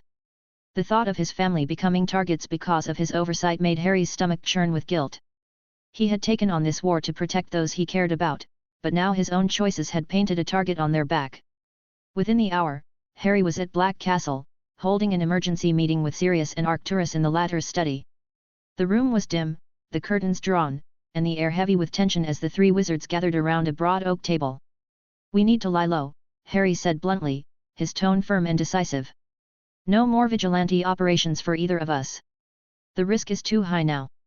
Arcturus nodded gravely, his sharp, calculating gaze fixed on Harry. "Agreed. Sirius, you especially need to take extra precautions. Avoid unnecessary outings, and ensure that Amelia and Aries stay under the strongest wards at all times." Sirius leaned back in his chair, his expression a mix of frustration and concern. "But we can't just do nothing," he argued. "The Dark Alliance is still out there, and they're not going to stop just because we're in hiding." Harry's steady gaze didn't waver. "We're not doing nothing. We're regrouping. And we're protecting our family. That comes first." Arcturus interjected, his tone calm but authoritative. "Harry's right. We can't afford to give them any more ammunition. They might suspect us, but without proof, they can't act. We need plausible deniability, not just for now but for any potential fallout with the Wizengamot or the Dark Faction after the war." Sirius exhaled heavily, running a hand through his hair in frustration. "Fine. But what about the Dark Alliance? Are we just supposed to let them run unchecked?" "Leave that to me," Harry said softly, his voice steady but laced with steel. His eyes hardened as he continued. "I'm going to reach out to a new friend I made a few months ago. He'll be more than happy to step in and keep them at bay." "Who?" Sirius asked, leaning forward, his tone edged with concern. Harry's lips curved into a small, enigmatic smile. "I can't reveal that just yet. But grandfather knows." Arcturus's eyes narrowed slightly, and then, as understanding dawned, they lit with a sharp gleam. He studied Harry closely, noting how much he resembled Charles Potter, Harry's great-grandfather, not just in appearance but in the unshakable resolve that radiated from him. Slowly, the old lord nodded. It was their best option, albeit a risky one. Yet if anyone could pull it off, it would be Harry. In a heavily warded mansion in Eastern Europe, a high-ranking dark wizard sat at his desk, poring over reports of the Alliance's growing losses. The candles flickered a faint and fleeting warning before darkness claimed him. His body was discovered the next morning, his face frozen in an expression of surprise. 3 nights later, a vampire lord's haven was breached. The lord had time for one startled hiss before a burst of silver-bright magic extinguished his immortal existence. His guards arrived moments later to find an empty room and the lingering scent of ozone. The leadership of the Dark Alliance was thrown into chaos. These attacks bore no resemblance to the vigilante raids they had encountered before. This was something else entirely. Even Voldemort and Grindelwald, who had begun strategizing against Harry Potter after piecing together his identity, were forced to confront this new menace. "No witnesses," Grindelwald muttered, his sharp eyes scanning yet another scene where a high-ranking supporter had been found dead. "No magical traces. Perfect execution. Absolute silence." Voldemort's crimson eyes burned with barely contained fury. "How are they bypassing every ward? Every protection? It's as if our defenses don't exist."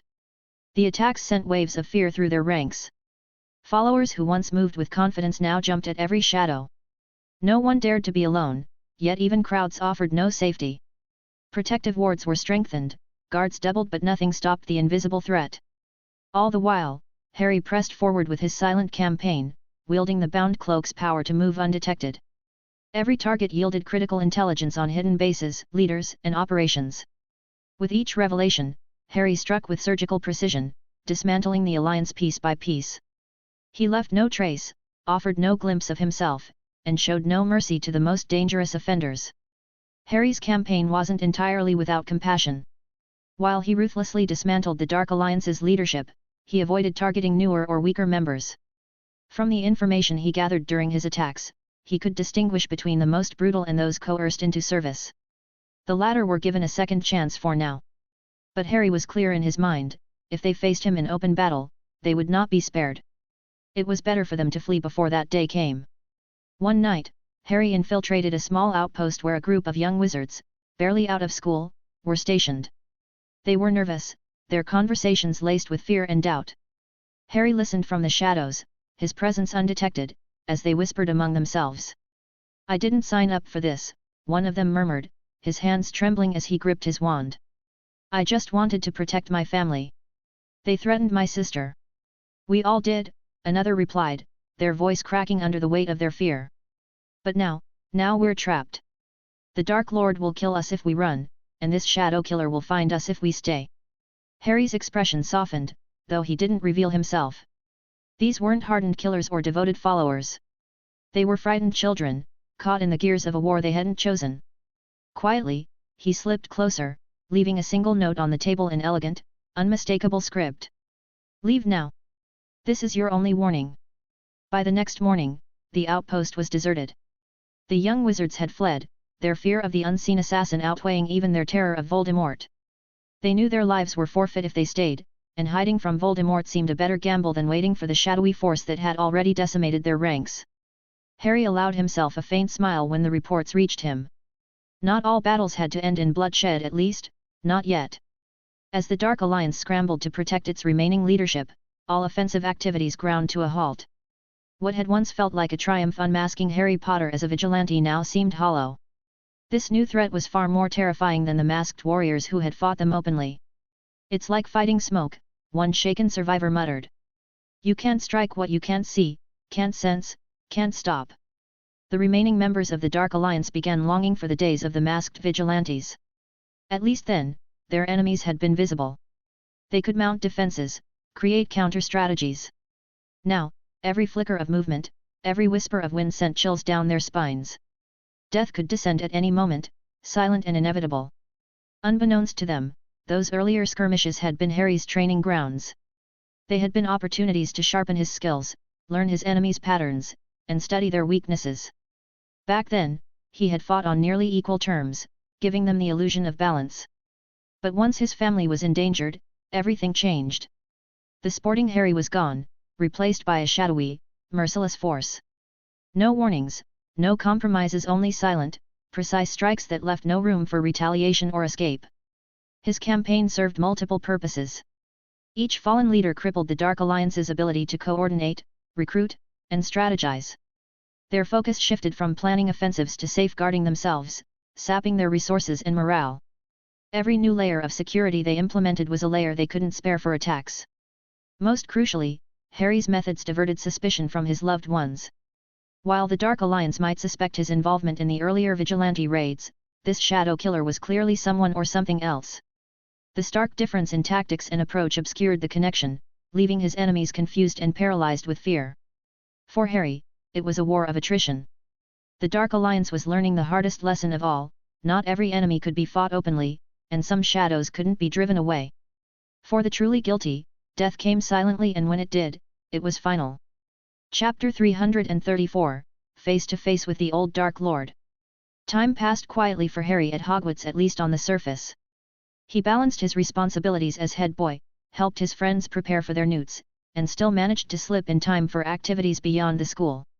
In truth, life at Hogwarts was a much-needed respite from the chaos of the outside world, and Harry made sure to savor it. He even found ways to sneak off for secret dates with Fleur, their relationship growing deeper despite the stress of war. Between his classes and head boy duties, Harry also found time for Quidditch. Ravenclaw's match against Slytherin was another triumph, with Harry and Roger Davies scoring over 40 goals between them. The final score, 580-40, highlighted the vast difference in skill between the teams.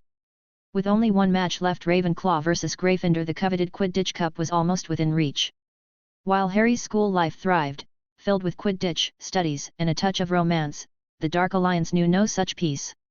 Their days and nights were consumed by constant fear, their operations grinding to a near standstill.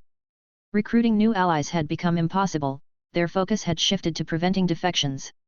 Members were fleeing, terrified of the shadowy assassin who continued to pick off their ranks with deadly precision.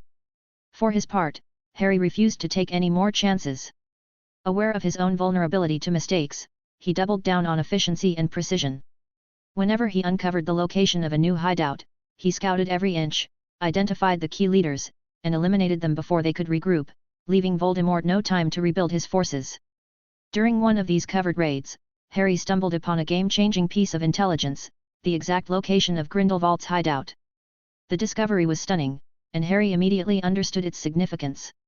Removing Grindelwald from the equation would sever Voldemort's most powerful European support, effectively confining the war's future battles to England.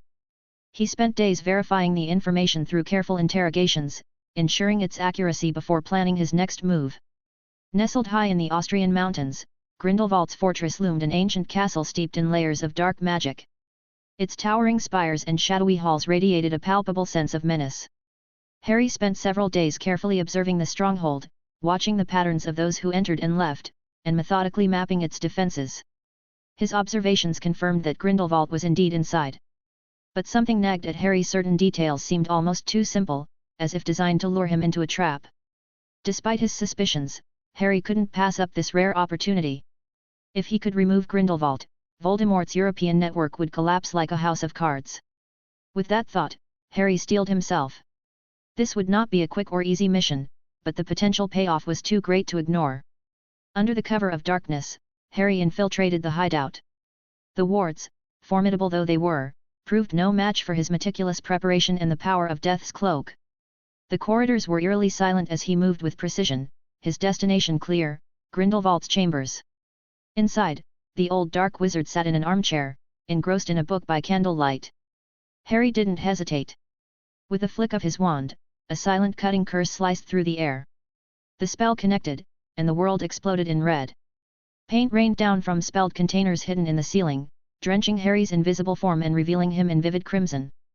The Grindelwald in the chair rippled like disturbed water, transforming into an expertly crafted dummy. Before Harry could react, the walls around him vanished, revealing over 20 wizards with wands trained on him.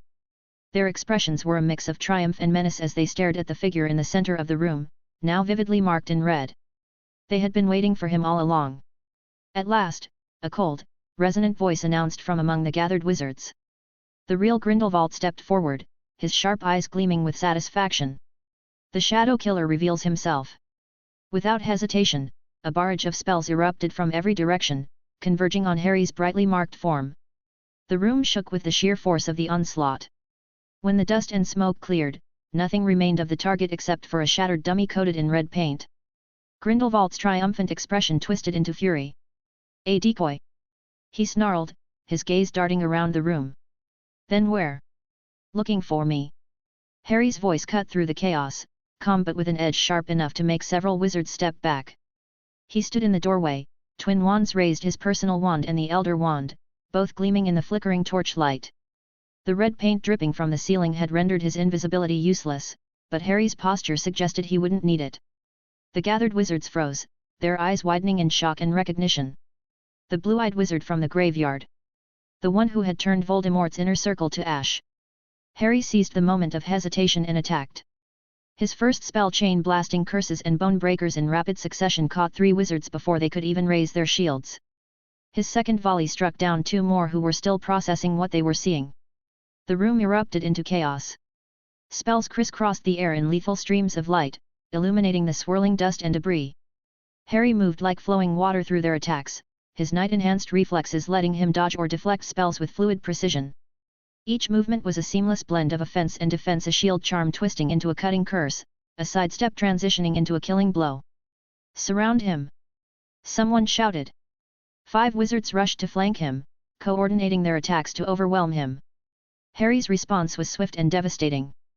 He spun in place, the Elder Wand conjuring a dome of pure force that scattered their combined spells, while his personal wand sent piercing hexes through the gaps in their formation. All 5 fell in seconds, crumpling to the floor with cries of pain. A particularly nasty curse grazed Harry's shoulder, tearing his robe and drawing first blood. The caster's moment of triumph was short-lived. Harry's eyes locked onto him with an intensity that froze the man in place. A heartbeat later, the wizard was hurled through a stone wall with bone-crushing force, his scream abruptly silenced. Sensing that the tide was turning rapidly against him, Grindelwald made his move. Enough! Grindelwald's voice boomed across the chamber. With a flick of his wand, he cast a complex shielding spell, a barrier of swirling, iridescent energy that separated Harry from the remaining wizards. Harry immediately recognized the spell from ancient texts. It was no ordinary shield, it was a masterpiece of layered defenses. Through the shimmering barrier, Harry could see the fear etched into the faces of the surviving wizards. In less than a minute, half their number had fallen. Harry hadn't even begun to use his more exotic spells. His lips curled into a small, dangerous smile. Grindelwald's eyes narrowed as he studied Harry through the shimmering barrier. "So, you're the one who's been causing so much trouble," he said, his tone laced with disdain but failing to mask the underlying concern. "I must admit, I expected someone older." Harry smirked, his expression equal parts amusement and mockery. "And I expected you to be enjoying your retirement. Maybe relaxing in a quiet cottage somewhere, knitting socks, feeding pigeons. But no, here you are, back in the Dark Lord business. Truly, you never learn." Grindelwald's features twisted in anger, though he clearly fought to keep his composure. "You're bold, I'll give you that. But boldness won't save you." Harry shrugged, his casual demeanor practically daring Grindelwald to act. "Nor will your trap. Did you really think I wouldn't notice how conveniently I came across your location? Or how poorly guarded this fortress seemed, considering there's an infamous assassin on the loose? Please. Don't insult me." Grindelwald's expression darkened further, his frustration mounting. But before he could retort, Harry raised his left hand, spinning the wand between his fingers with deliberate ease. The sight stopped Grindelwald cold. His face drained of color as recognition struck him like a blow. The Elder Wand. Grindelwald had wielded it for decades before Dumbledore defeated him. He would have recognized its distinctive shape anywhere. "Impossible," Grindelwald whispered, his voice barely audible, trembling with the weight of genuine fear. The shield was weakening rapidly, and Harry could feel it. "Oh? You remember this wand?" he taunted, smirking as he held up the Elder Wand. "Then I'm sure you'll remember this spell as well." Twin columns of fiend fire erupted from his wands, roaring to life as massive birds of flame that dwarfed the fiery display he had unleashed at the graveyard. The creatures of cursed fire twisted and screeched, their burning forms towering over the chamber. Grindelwald's followers froze in shock. They had heard whispers of Voldemort's inner circle disappearing under these very flames. But unlike Voldemort's frightened lackeys, these weren't mere followers. They were true believers, loyal to the end. "My lord, run!" Several voices shouted as they moved to form a human shield in front of Grindelwald. Their wands rose as one, their determination unshaken even in the face of death. "We'll hold it back!" another cried, thrusting an emergency portkaya into Grindelwald's hand. Harry's fiend fire smashed through the weakened shield, roaring toward its targets. But instead of finding easy prey, the cursed flames met a wall of answering fire. The remaining wizards had summoned their own fiend fire in desperation. A dozen smaller, less controlled infernos collided with Harry's twin columns in a catastrophic explosion of dark magic. The results were immediate and devastating. The competing fiend fire did not cancel each other out. Instead, they merged and mutated, growing exponentially as they took on monstrous forms of every magical creature imaginable. The cursed flames became an unstoppable, living entity, consuming everything in their path. Harry's night-enhanced reflexes kicked in immediately. He realized the danger before anyone else and retreated, moving with a speed and precision that allowed him to outpace the rapidly expanding inferno. But Grindelwald's followers, for all their bravery and magical skill, were not so fortunate. Their loyalty became their downfall. The merged fiend fire engulfed them in seconds, their cries of defiance drowned in the roaring flames. Their final act of devotion to their lord became their funeral pyre. The cursed fire tore through the castle like a living beast, unstoppable and ever-growing. Stone melted into slag, ancient wards shattered under the relentless assault, and the very air seemed to burn. The chaos was deafening, crackling flames, crumbling walls, and the unearthly screams of the fiend fire's victims. In their final moments, some of the dark wizards screamed in triumph even as they were consumed by the flames. They had bought their master the precious seconds he needed to escape. Hovering in the sky, Harry watched as the blazing fortress collapsed into a seething sea of flames, his expression grim. He had hoped to eliminate Grindelwald tonight, but the dark wizard had escaped, using a portkey at the last possible moment. Still, Harry had delivered a devastating blow to the Dark Alliance. Though the outcome was not what he had planned, it was enough for now. As the inferno threatened to spread beyond the ruins, Harry moved quickly. He summoned thunderclouds overhead, unleashing torrents of rain to weaken the flames. Then, with precise wand movements, he conjured a massive dome of shimmering energy around the fire, containing it long enough to cast a series of powerful extinguishing spells. He had done this before too many times to count, and he had gotten good at it. The process was slow, demanding, and exhausting, but Harry persisted, methodically working until the last embers were snuffed out. When the flames finally died, the once imposing castle was reduced to nothing more than smoldering ruins. Harry stood amid the wreckage, his breathing heavy but his resolve unwavering. He had missed his chance to kill Grindelwald outright, but the victory was still significant. The Dark Alliance would be reeling from the loss of so many loyal followers, their strength severely diminished. The war was far from over, but Harry had no intention of stopping until every last threat was wiped off the board. His determination burned brighter than any of the flames he had just extinguished.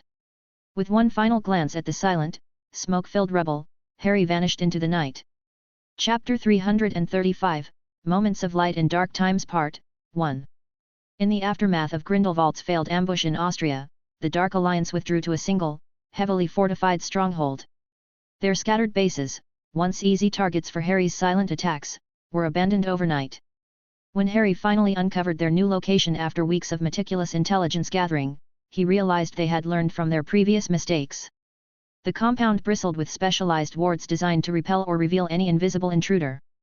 Painful magical waterfalls similar to those in Gringotts covered every approach, stripping away concealment charms. Detection fields blanketed the perimeter, layer upon layer, so densely woven that even Death's cloak might not slip through unnoticed.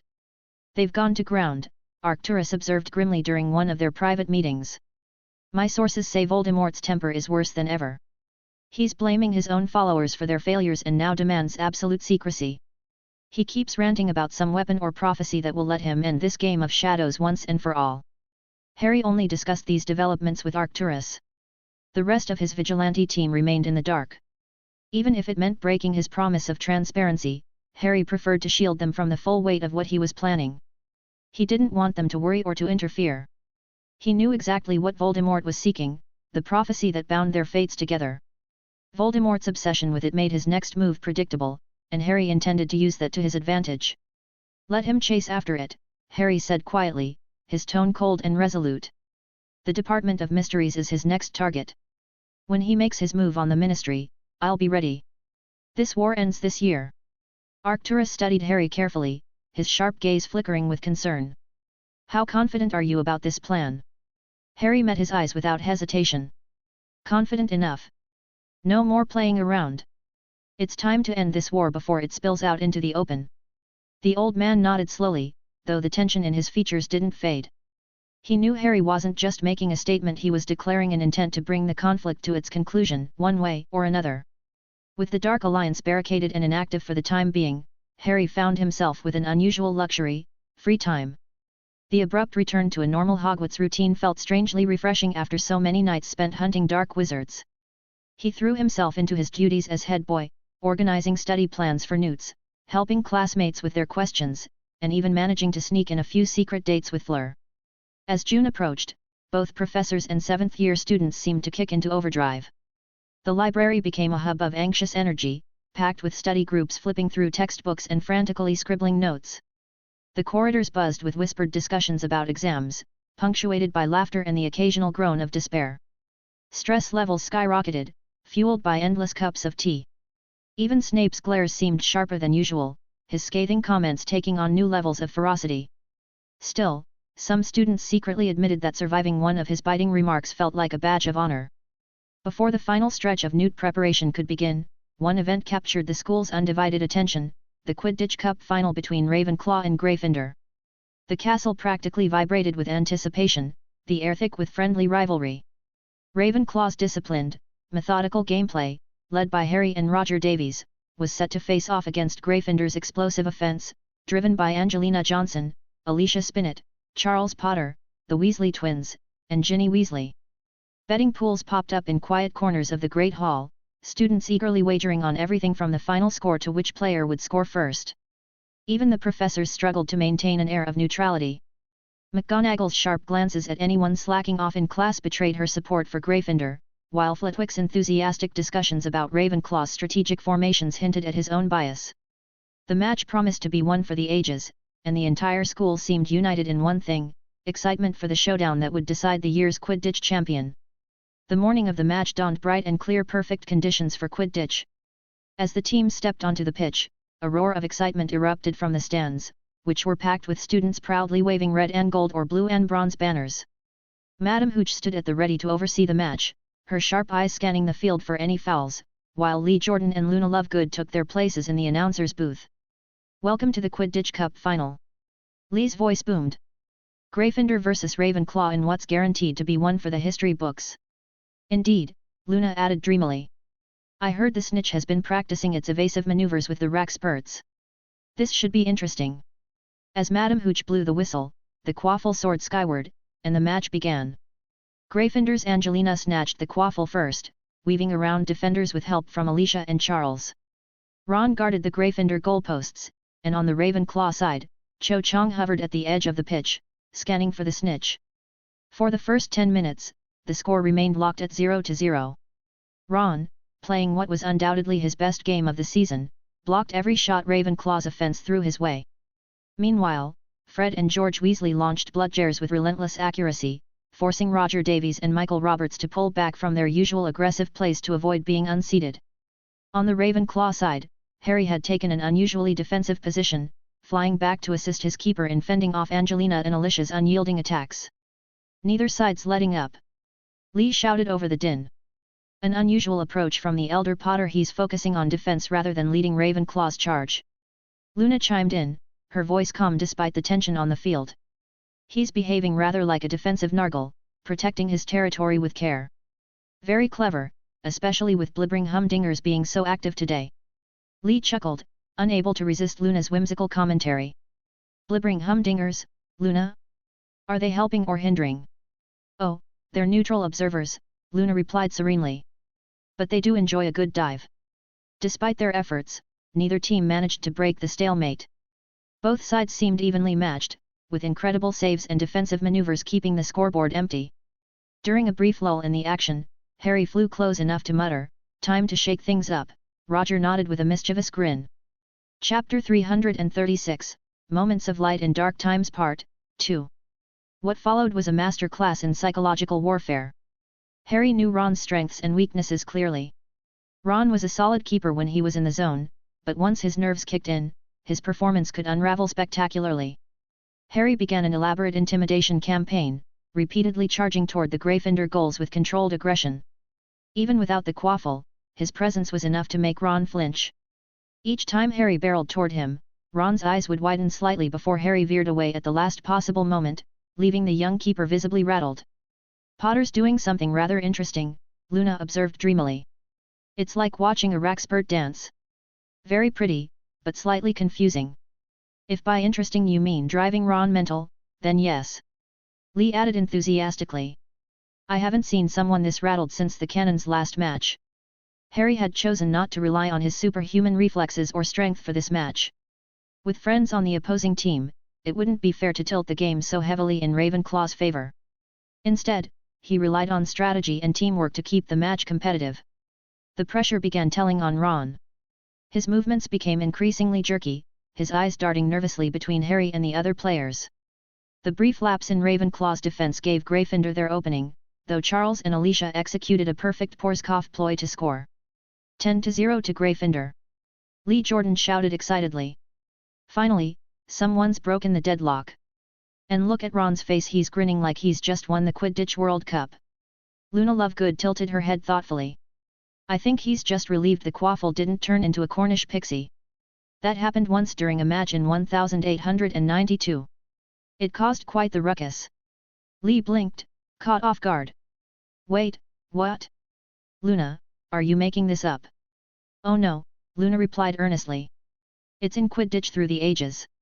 Chapter 7, I believe. Lee shook his head, chuckling. Right. Well, regardless, Ravenclaw's not backing down. Just look at Potter and Davies, they're flying like a pair of synchronized Swivenhoch players. The setback didn't faze Harry. With Ron's nerves rattled, it only took one genuine push from Roger Davies to punch through Gryffindor's defense. Ravenclaw quickly evened the score at 10-10, and once they found their rhythm, the goals came in a flurry.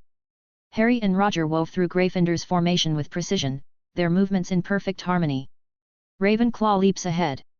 Lee called out, his voice brimming with excitement. That's 70-10 now in favor of Ravenclaw. Someone check if Roger Davies has been secretly training with the Tuts Hill Tornadoes. Luna nodded sagely. He might be using their Nargle repellent charms.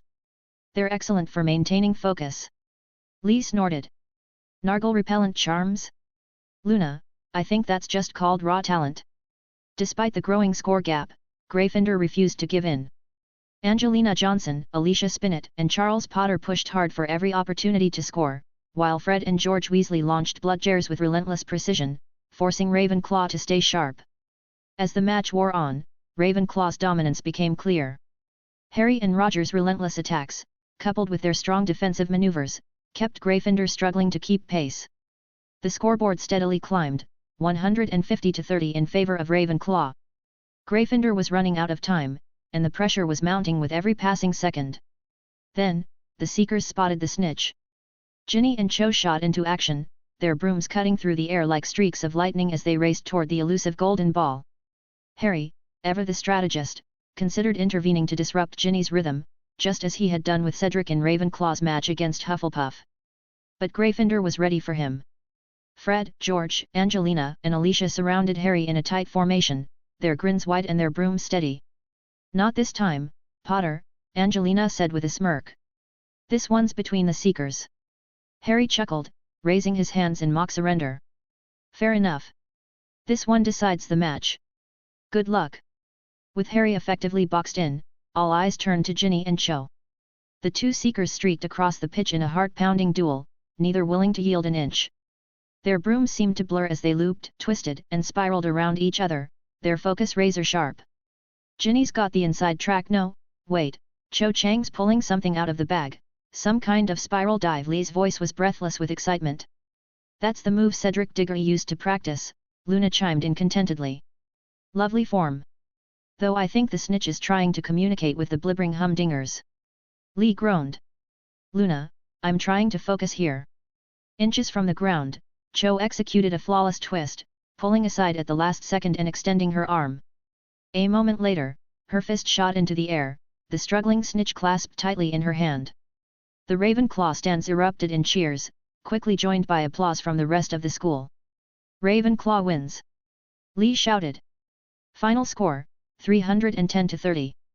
Cho Chang, take a bow, you've just secured the Quidditch Cup for Ravenclaw. Luna clapped her hands enthusiastically. And the Raxbirds are delighted. They've been rooting for Ravenclaw all along. The field exploded into a joyous celebration, the boundaries between teams and houses dissolving in the shared excitement. The mood felt more like a joint party than a victory celebration. There was no real enmity between the two houses, and the match had been as thrilling as it was fun. Fred and George approached Harry, wagging their fingers in mock scolding. We're going to prank you for messing with our brother's mindset, Fred teased. Consider yourself warned, George added, though the mischievous twinkle in his eye betrayed the humor behind the threat. Angelina and Alicia exchanged warm hugs with Roger and Harry, laughing and chatting about their friendly rivalry. In the midst of the crowd, Professor Flitwick was practically bouncing with joy as McGonagall handed him the gleaming Quidditch Cup.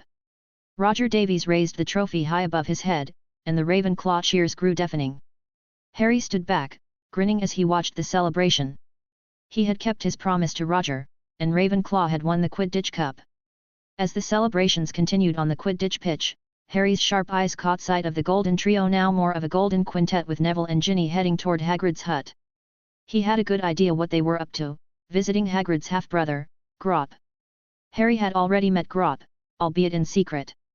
A few months earlier, the Centaurs had summoned Knight Arthur to discuss a new intruder in the Forbidden Forest. The presence of a giant, even one as relatively small as Grop, had unsettled the forest's inhabitants. The Centaurs, still wary after the Acromantula colony had been cleared out, were concerned about history repeating itself. They didn't want another species disrupting the delicate balance of the forest. The meeting with the Centaurs had taken place under the cover of night, their voices sharp and their stances tense. Bane had been particularly vocal. "We will not tolerate another Aragog situation," he declared firmly. "The spiders bred unchecked for decades, threatening us and the other creatures of the forest. A giant colony would be even worse." The mention of Aragog had been a sore point. Just months earlier, Harry and the Centaurs had worked together to clear out the Acromantula colony, a necessary but controversial move that had deeply upset Hagrid. While the forest was safer, the decision had strained relations between Hagrid and the Centaur herd. Harry had listened to their concerns and proposed a diplomatic solution, a direct conversation with Hagrid. The Centaurs, reluctantly, agreed. Harry stayed in the background, unseen and unheard, as the tense negotiation unfolded. Hagrid, still mourning Aragog's death, had understood the Centaur's fears. "I promise yet," he said solemnly, his voice thick with emotion. "Groppy won't cause no trouble. He's learnin' manners, he is." Surprisingly, the Centaurs showed a rare willingness to compromise. Perhaps guilt over the Acromantula situation played a role. "We trust you to keep your word, Hagrid," Doran, the leader, said gravely. "Your brother may stay, but he must respect our boundaries." Harry had also taken the opportunity to observe Grop from a distance. He needed to understand the strength and capabilities of giants, knowing full well that Voldemort might bring them into the war. What he saw reassured him. Grop was undeniably strong, but his movements were slow and clumsy. Harry's speed, agility, and precision would give him a significant advantage. Giants, for all their power, lacked the quick reflexes necessary to pose a serious threat to him. If it came to a fight, Harry was confident he could handle them quickly and efficiently. Shaking his head, Harry pulled himself out of his thoughts. The Quidditch celebration was in full swing around him, the air filled with laughter and cheers. For a moment, Harry allowed himself to simply be part of the celebration. The battles would resume soon enough, but for now, he had a victory to enjoy, good friends at his side, and if only briefly a chance to savor something resembling a normal life at Hogwarts. Chapter 337, The Calm Before the Storm. The Quidditch Cup victory had been a fleeting moment of joy, quickly swept away by the tidal wave of exam preparations that engulfed Hogwarts. The castle, typically alive with laughter and chatter, now buzzed with a different kind of energy, tense, frantic, and unrelenting. Students hunched over stacks of parchment, their eyes darting between worn textbooks and hastily scribbled notes. The library overflowed with desperate study groups, and even the Great Hall, usually a place of respite, had transformed into a makeshift study hall during meals. Harry Potter, however, had no intention of joining the hordes of panicked students in their last-minute cramming. He had spent the year steadily helping his classmates, answering questions, and guiding them through tricky subjects. But now, with the newts looming, he found himself under siege. Every corridor became a gauntlet of frantic questions, every meal interrupted by urgent pleas for help. "Harry. Just one more question about switching spells. Potter. Can you explain this part about antidotes? Harry, please. The charm's practical is tomorrow." The constant demands began to wear on Harry's nerves. While he sympathized with their stress, he couldn't spend every waking moment tutoring the entire 7th year. It was too much. After the second day of this siege, Harry decided enough was enough. He began employing his considerable stealth skills not against dark wizards, but against his own classmates. The Room of Requirement, various hidden passages, and even the Chamber of Secrets became his refuges. He had already completed his revision weeks ago and was more than prepared for his newts. What he needed now was space to think, a quiet place to clear his mind and escape the chaos of Hogwarts. The solitude gave Harry the time and clarity he needed to reflect on the year's battles. In the quiet, he could meditate, focus, and absorb the skills and experiences he had gained. This year had been a whirlwind of conflict and growth. From skirmishes with vampires to the high-stakes raid on Grindelwald's fortress, Every battle had honed Harry's skills and deepened his understanding of what it meant to be both a warrior and a knight. He had faced dark wizards, magical beasts, and even his own doubts, emerging stronger with each challenge. Surprisingly, Harry felt himself on the verge of a breakthrough. Each day, he recognized how close he was to transcending his current knight level and achieving something he had only read about in ancient texts, becoming a great knight. The strain within him was like a bowstring drawn taut, awaiting its final release. Yet, he was stuck. The last step, the one that would elevate him to the rank of great knight, remained just out of reach. It wasn't a matter of skill or knowledge but the absence of a worthy opponent. From experience, Harry knew that he needed one final, high-stakes battle, an all-or-nothing confrontation that would push him past his limits. And he knew such a battle was coming. Harry didn't know how events at the Department of Mysteries would unfold, but he felt the confrontation approaching like a storm on the horizon. In the original timeline, it had been the canon Harry's vision of Sirius being tortured that lured him to the Ministry. But this time, there were no visions, no dreams, no warnings. With the absence of the soul fragment tethering them to Voldemort, neither he nor Charles had been plagued by mental intrusions. Yet Harry knew the battle would still happen.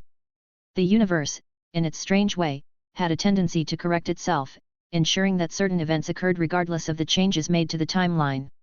It was a truth he had come to understand over the years. The will of the world was like a current, sweeping everything along its predetermined path. No matter how much he prepared or how many precautions he took, the confrontation at the Ministry would come to pass. It was a fixed point in time. If his instincts weren't enough, intelligence from various sources confirmed his suspicions. Arcturus had heard whispers that the Dark Alliance was planning something big, and all signs pointed to the Ministry of Magic. Harry had no doubt the prophecy was at the center of it all. He had warned Sirius and Amelia, urging them to prepare for what was coming. The two were quietly mobilizing their most trusted aurors for the inevitable confrontation. Keep the order out of it for now, Harry had advised Sirius during a brief meeting. There are too many loose lips. Mundungus Fletcher alone could compromise everything. Sirius had reluctantly agreed. While the order's resources could be valuable, the risk of information leaks was too great. Meanwhile, Dumbledore's silence was telling. The headmaster had barely spoken to Harry since their last confrontation, instead focusing all his efforts on Charles. Through careful observation and snippets of gossip from the ever-active Hogwarts rumor mill, Harry learned that Dumbledore was devoting significant time to training his younger brother. Knowing his own time was limited, the headmaster was intent on preparing Charles properly. It was a stark contrast to the cryptic and vague guidance the canon Harry had received in his own timeline. There were no riddles or half-truths for Charles. Without the influence of Voldemort's Horcrux clouding his mind, Charles was being shaped into a capable and well-rounded wizard, a true successor to the fight against darkness, not a sacrificial pawn. A pang of bitterness struck Harry as he thought of his canon counterpart. That Harry had been little more than a pawn, his fate sealed by a prophecy he hadn't even been aware of for much of his life. But Charles was different. Dumbledore was pouring real effort into him, teaching him advanced spells, strategies, and techniques, preparing him to confront the shadows head-on. And yet, Harry couldn't shake an unsettling thought: Dumbledore might also be preparing Charles to face him. Harry was no saint, and he knew it. He operated in shades of grey, far removed from the light that Dumbledore held dear. It wasn't hard to imagine the headmaster fearing that once Voldemort was gone, Harry's power, methods, or ideology might pose a new challenge. If Dumbledore thought Charles would need to stop him, it would explain the intensity of the training. The idea left a bitter taste in Harry's mouth. The thought of Charles, his own brother, being groomed to oppose him someday was disheartening, even cruel. But Harry forced the feeling aside. There were more immediate threats to focus on, and dwelling on hypotheticals wouldn't help anyone. For now, he would let Dumbledore play his games and train Charles. When the time came, Harry would deal with whatever fate threw his way, just as he always had. Soon, the examination period officially began. Owls and newts ran simultaneously over 2 intense weeks, transforming the castle into a pressure cooker of academic stress. Even the ghosts seemed to sense the tension, floating through walls more quietly than usual. For Harry, however, the exams felt like an afterthought. He was confident in his mastery of the course material. What truly occupied his mind was the ticking clock of events outside Hogwarts walls. Somewhere in the Ministry of Magic, the prophecy lay waiting, a lodestone drawing both Voldemort and destiny toward it. The exact timing was uncertain, but Harry's instincts told him the confrontation would coincide with the exams. The universe would ensure it, and he would be ready when it did. For now, though, he had a transfiguration practical to attend. Even knights needed to pass their newts, after all. Chapter 338, The Last Peaceful Day. Harry's final newt exam advanced arithmancy ended with more of a whimper than a bang. He had finished the intricate calculations with time to spare, handed in his parchment, and stepped out into the warm June sunshine feeling oddly unsettled. According to his hypothesis, something should have happened during the exams. With a significant number of ministry officials present at Hogwarts to oversee them, it had seemed like the perfect opportunity for the universe to push events forward.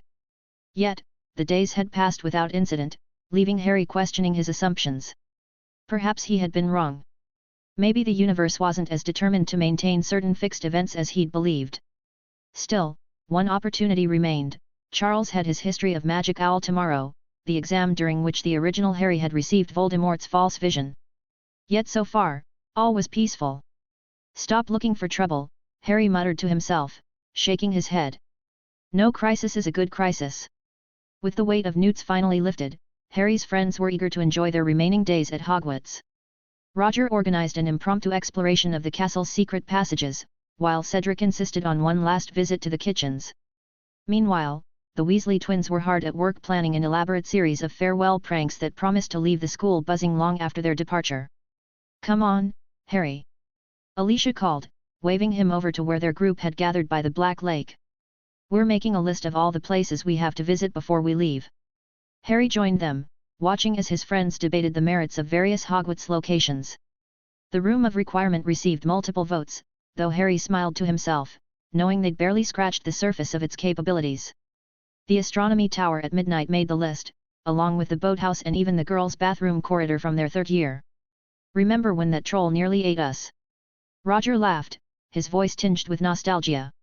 "Yeah," Harry replied with a smirk. "You all decided to become heroes to save little old me, who supposedly needed saving. In the end, I had to rush in to save your asses." The group erupted into laughter, the sound carrying across the corridor. As the day waned, Harry found himself beneath the shade of the ancient oak tree by the Black Lake, surrounded by his closest friends. Cedric leaned against the trunk, his relaxed grin a far cry from the stress he'd worn during exams. Roger sprawled on the grass, lazily tossing a snitch back and forth between his hands. Fred and George sat nearby, demonstrating their latest prank inventions to Alicia and Angelina, their laughter bright and carefree. Reggie, ever the intellectual, was engrossed in a book, though he occasionally looked up to join the conversation. Elvinia and Arabella were deep in a spirited debate about their future careers, their voices blending with the gentle rustle of leaves. Harry watched them all with a quiet smile. This was why he fought for moments like this, for the peace and joy his friends could enjoy. The weight of the war and the battles ahead lingered at the edge of his thoughts, but he refused to let it overshadow the present. For now, he let himself enjoy the moment, basking in the laughter and camaraderie of the people he cared about most. The next day dawned bright and clear, the kind of morning that made it easy to forget the shadows lurking just beyond the horizon. While Charles and the other fifth years busied themselves with their final owl exam History of Magic, Harry and his friends lounged on the grassy slopes near the Black Lake. The stress of exams was finally behind them, and the mood was light. For a brief moment, it felt like any other carefree summer day at Hogwarts. By midday, Fred and George were in the middle of demonstrating their latest invention, a color-changing candy that temporarily turned the eater's hair into rainbow-colored feathers. Laughter echoed across the grassy hill as Alicia tried one, her long hair suddenly transforming into a vibrant, feathery mane. In the midst of the commotion, Harry felt the familiar buzz of the enchanted mirror in his pocket. His expression shifted, and he excused himself quietly, stepping away from the group and heading back into the castle. Finding an empty classroom, he pulled out the mirror and activated it. Sirius's face appeared in the glass, his expression unusually serious. "Harry, I need you at Black Castle," Sirius said, skipping any formalities. "Something's come up. We've got intel that needs your attention." A knot formed in Harry's stomach. "What's going on?" "I'll explain when you get here," Sirius replied. His tone left no room for argument. "Just come as soon as you can." Harry nodded sharply, his mind already racing. "I'm on my way." Without returning to his friends to make up an excuse, his thoughts were too scattered to think of when Harry slipped away from the castle. Harry apparat to the outskirts of Black Castle, the ancient family seat looming before him like a shadow against the evening sky. He moved swiftly inside, where Sirius and Arcturus were waiting in the study. The atmosphere was tense, the air thick with unease. "What's going on?" Harry asked, though he already sensed this was bigger than the Ministry infiltration he'd been expecting. Sirius gestured for him to sit. "We've got a problem. A big one." Arcturus leaned forward, his sharp eyes fixed on Harry. "Our intelligence network has picked up unusual activity. Over the past few days, there's been a significant influx of dark creatures crossing into Britain: werewolves, vampires, giants. They're slipping through under the Ministry's nose or worse, with the help of compromised officials who are deliberately looking the other way." Sirius pointed to several glowing markers on a map spread across the table. "We've identified at least 6 major entry points. The numbers we're seeing." He shook his head. "This isn't a raid or an infiltration. This is an invasion force." Harry studied the map, his mind racing. This wasn't following the script he remembered. He had expected Voldemort to make a focused move on the prophecy, perhaps with Grindelwald's support. But this was preparation for full-scale magical war. "How many are we talking about?" Harry asked, his voice steady despite the growing unease in his chest. "Hundreds," Sirius said grimly. "Maybe more. And they're not just wandering aimlessly. They're gathering, Harry. This is coordinated." Harry leaned over the map, tracing the markers with his finger. The dark creatures were converging on key locations, their movements deliberate and strategic. The Ministry, oblivious to the threat, was woefully unprepared. "Do we know what they're planning?" Harry asked. "Not yet," Arcturus admitted. "But it's clear the Dark Alliance is mobilizing. They've been too quiet for too long. This is their move." Harry leaned back in his chair, his thoughts swirling. The calm he had felt earlier was gone, replaced by a growing sense of urgency. He had hoped to avoid a large-scale conflict, but it seemed that choice was no longer his to make. "We need to act," Harry said firmly. "We can't sit back and wait. First, we need to figure out their target. If it's the Ministry, we'll need to call everyone up and prepare for a major battle." Sirius nodded. "Agreed. I've already informed Amelia, and she's told her people to be ready. Once we have any clue what they're planning, we can move fast." "Grandfather, can you handle the intel?" Arcturus sighed, a wry smile tugging at his lips. "You're making this old man work again. I've fought in too many wars already. Let's hope this is the last one. I'll get my people digging. They'll bring us what we need." With tasks assigned, Harry stayed at the castle, ready to act at a moment's notice. But as evening fell, the lack of updates from Arcturus's sources gnawed at him. The silence was unnerving, and Harry couldn't shake the feeling that something was already in motion, something he hadn't anticipated. "I need to go back to Hogwarts," Harry said finally, breaking the tense quiet in the study. "If something's happening, I can't sit here waiting. I need to make sure nothing's gone wrong while I've been away." Sirius nodded, though his expression was grim. "Be careful, Harry. If this is as big as it looks, we're all going to be in the thick of it soon." Chapter 339, A Note and a Mission.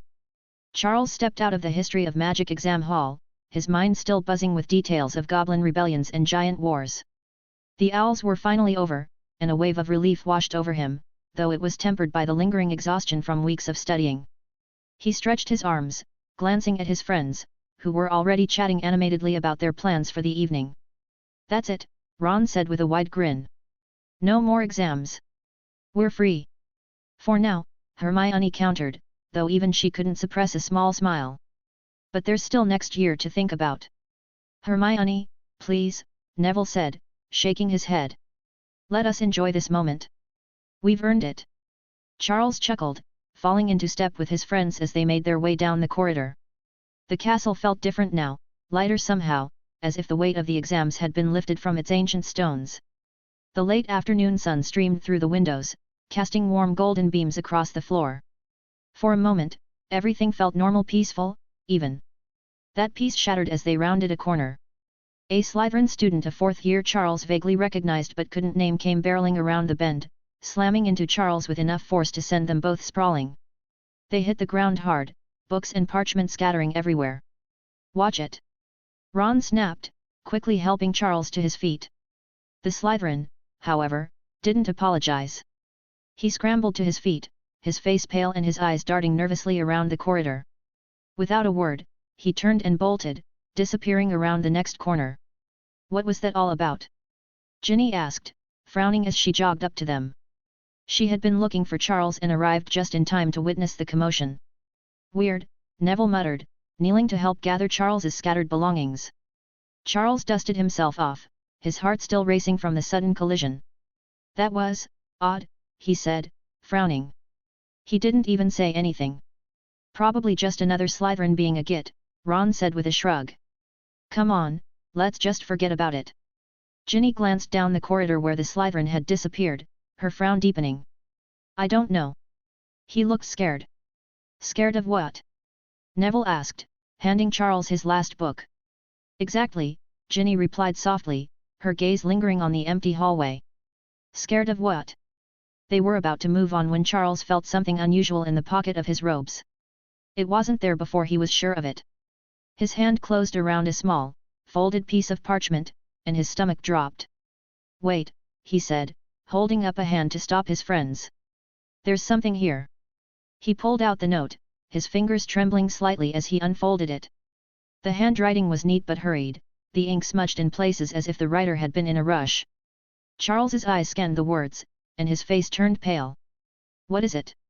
Hermione asked, her voice sharp with concern. Charles swallowed hard, his throat suddenly dry.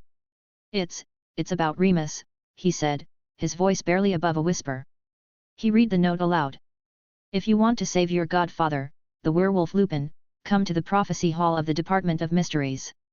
Come alone, and come quickly. Time is running short, and I personally have little patience for filthy half-breeds. Come alone, or he dies. A heavy silence fell over the group, the weight of the words hanging like a storm cloud. Ron was the first to break it. This has to be a prank, he said, his voice rising with anger. Some Slytherin git trying to scare you. I'm going to find that bloke and... Ron, wait, Hermione interrupted, her brow furrowed in thought. She turned to Charles. When was the last time you saw Remus? Charles hesitated, his mind racing. I haven't seen him in weeks. The last I heard, he was going undercover to spy on a werewolf gathering. My parents were worried, they said it was dangerous. Hermione's expression darkened. Then this might not be a prank. If Remus is in trouble, we need to tell Dumbledore, Neville said firmly. He'll know what to do. The group nodded in agreement and immediately set off for the headmaster's office. Charles's heart pounded as they climbed the stairs, his mind racing with worry for Remus. When they reached the gargoyle guarding the entrance, Charles quickly gave the password, Sherbet Lemon, and they hurried inside. But the circular room was empty, save for the silent portraits lining the walls. Where is he? Ron asked, looking around in frustration.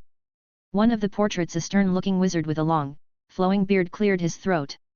Headmaster Dumbledore received urgent news and left the castle, he said. He did not say when he would return. Charles's stomach churned. What about my mother, Professor Potter? He asked anxiously.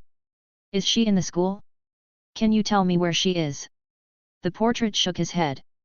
I believe Professor Potter left the school with the headmaster. Something about an Order of the Phoenix meeting.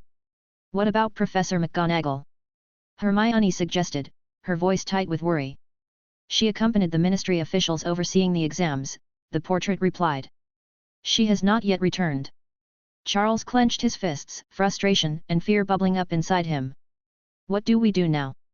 He asked, turning to his friends. We need to find Harry, Neville said after a moment of tense silence. Though Charles hesitated, his relationship with his brother was complicated at best. He nodded. Harry would know what to do. The group raced through the castle, searching every likely spot for any sign of Harry. The corridors were unusually quiet, most students still outside enjoying the sunny afternoon. Their footsteps echoed as they moved quickly from one location to another. They finally found Harry's friends by the Black Lake, lounging in the late afternoon sun. The group looked relaxed, enjoying the rare reprieve from exams. But there was no sign of Harry. Cedric looked up as Charles and his friends approached, his expression curious. Have you seen Harry? Charles asked, trying to keep the desperation out of his voice. Cedric shook his head. He left a few hours ago. Didn't say where he was going. Why? Is something wrong? Charles hesitated, glancing at Hermione for guidance. She stepped forward, her voice calm but firm. We need his help with something urgent. If you see him, can you let him know? Cedric nodded, though his eyes narrowed slightly with concern. Of course. I'll tell him as soon as I see him. As they turned to leave, Fred and George, who had been lounging nearby and clearly eavesdropping, caught up with them. Spill it, Charlie boy. Something's obviously wrong. And we want in, George finished, his tone unusually serious. Charles hesitated again, torn between keeping the secret and accepting the twins' help. But before he could decide, Hermione stepped in, quickly summarizing the situation. The twins' easygoing expressions hardened into something far more focused as they listened. What's the plan, then? George asked after a moment of silence. Charles squared his shoulders, his voice steady despite the turmoil inside. I'm going to save him. You're not going alone, George said firmly. But Charles began. No arguments, Fred interrupted, his usual grin replaced with a rare look of determination. This is Remus we're talking about. We're not letting you do this by yourself. Charles glanced around at the group: Ron, Hermione, Ginny, Neville, Fred, and George, all of them wearing the same resolute expressions. A surge of gratitude swelled within him. He knew he couldn't stop them, and deep down, he didn't want to. They were his family, in every way that mattered. All right, he said finally, nodding. But we need a plan. How do we get to the Ministry? The group fell silent, considering their options. Apparition was out of the question. Fred and George weren't confident about side-along apparition over such a long distance. The flow network was too risky, and they didn't have access to a port yet. I believe I can help with that. They all jumped, spinning around to find Luna Lovegood standing behind them. She had appeared so quietly that none of them had noticed her approach. Her dreamy expression held a rare edge of determination as she gestured toward the Forbidden Forest. Thestrals, she said simply. They can take us to the Ministry of Magic. Charles blinked. Thestrals. Luna nodded serenely. They're fast, and they can fly us straight to the Ministry. No one will even see us coming. It was a risky plan, but it was the best they had. The group exchanged glances before nodding, their resolve firm. With Luna leading the way, they made their way to the edge of the Forbidden Forest. The towering trees cast long shadows as the sun dipped lower in the sky, and the air was thick with the sounds of rustling leaves and distant bird calls. In a clearing, the Thestrals waited, silent, dark, and otherworldly. Their skeletal forms and leathery wings would have been unsettling to anyone who couldn't see them. The creatures regarded the group with calm, unblinking eyes, their presence both eerie and comforting. Charles approached one of the Thestrals, his heart pounding as he placed a hesitant hand on its side. The creature didn't flinch, merely flicked its tail and adjusted its wings. Gathering his courage, he climbed onto its back, gripping tightly as the Thestral shifted beneath him. One by one, the others mounted their own Thestrals, their faces a mix of fear and determination. Ginny's hands shook slightly as she took the reins, while Fred and George exchanged nervous grins, trying to lighten the mood. Luna was the last to mount, her gaze dreamy but focused. They'll take us where we need to go, she said softly. Hold on tight. With a rustle of wings, the Thestrals took off, their powerful legs propelling them into the air. The ground fell away beneath them as the creatures soared above the treetops, their dark forms blending seamlessly with the encroaching night.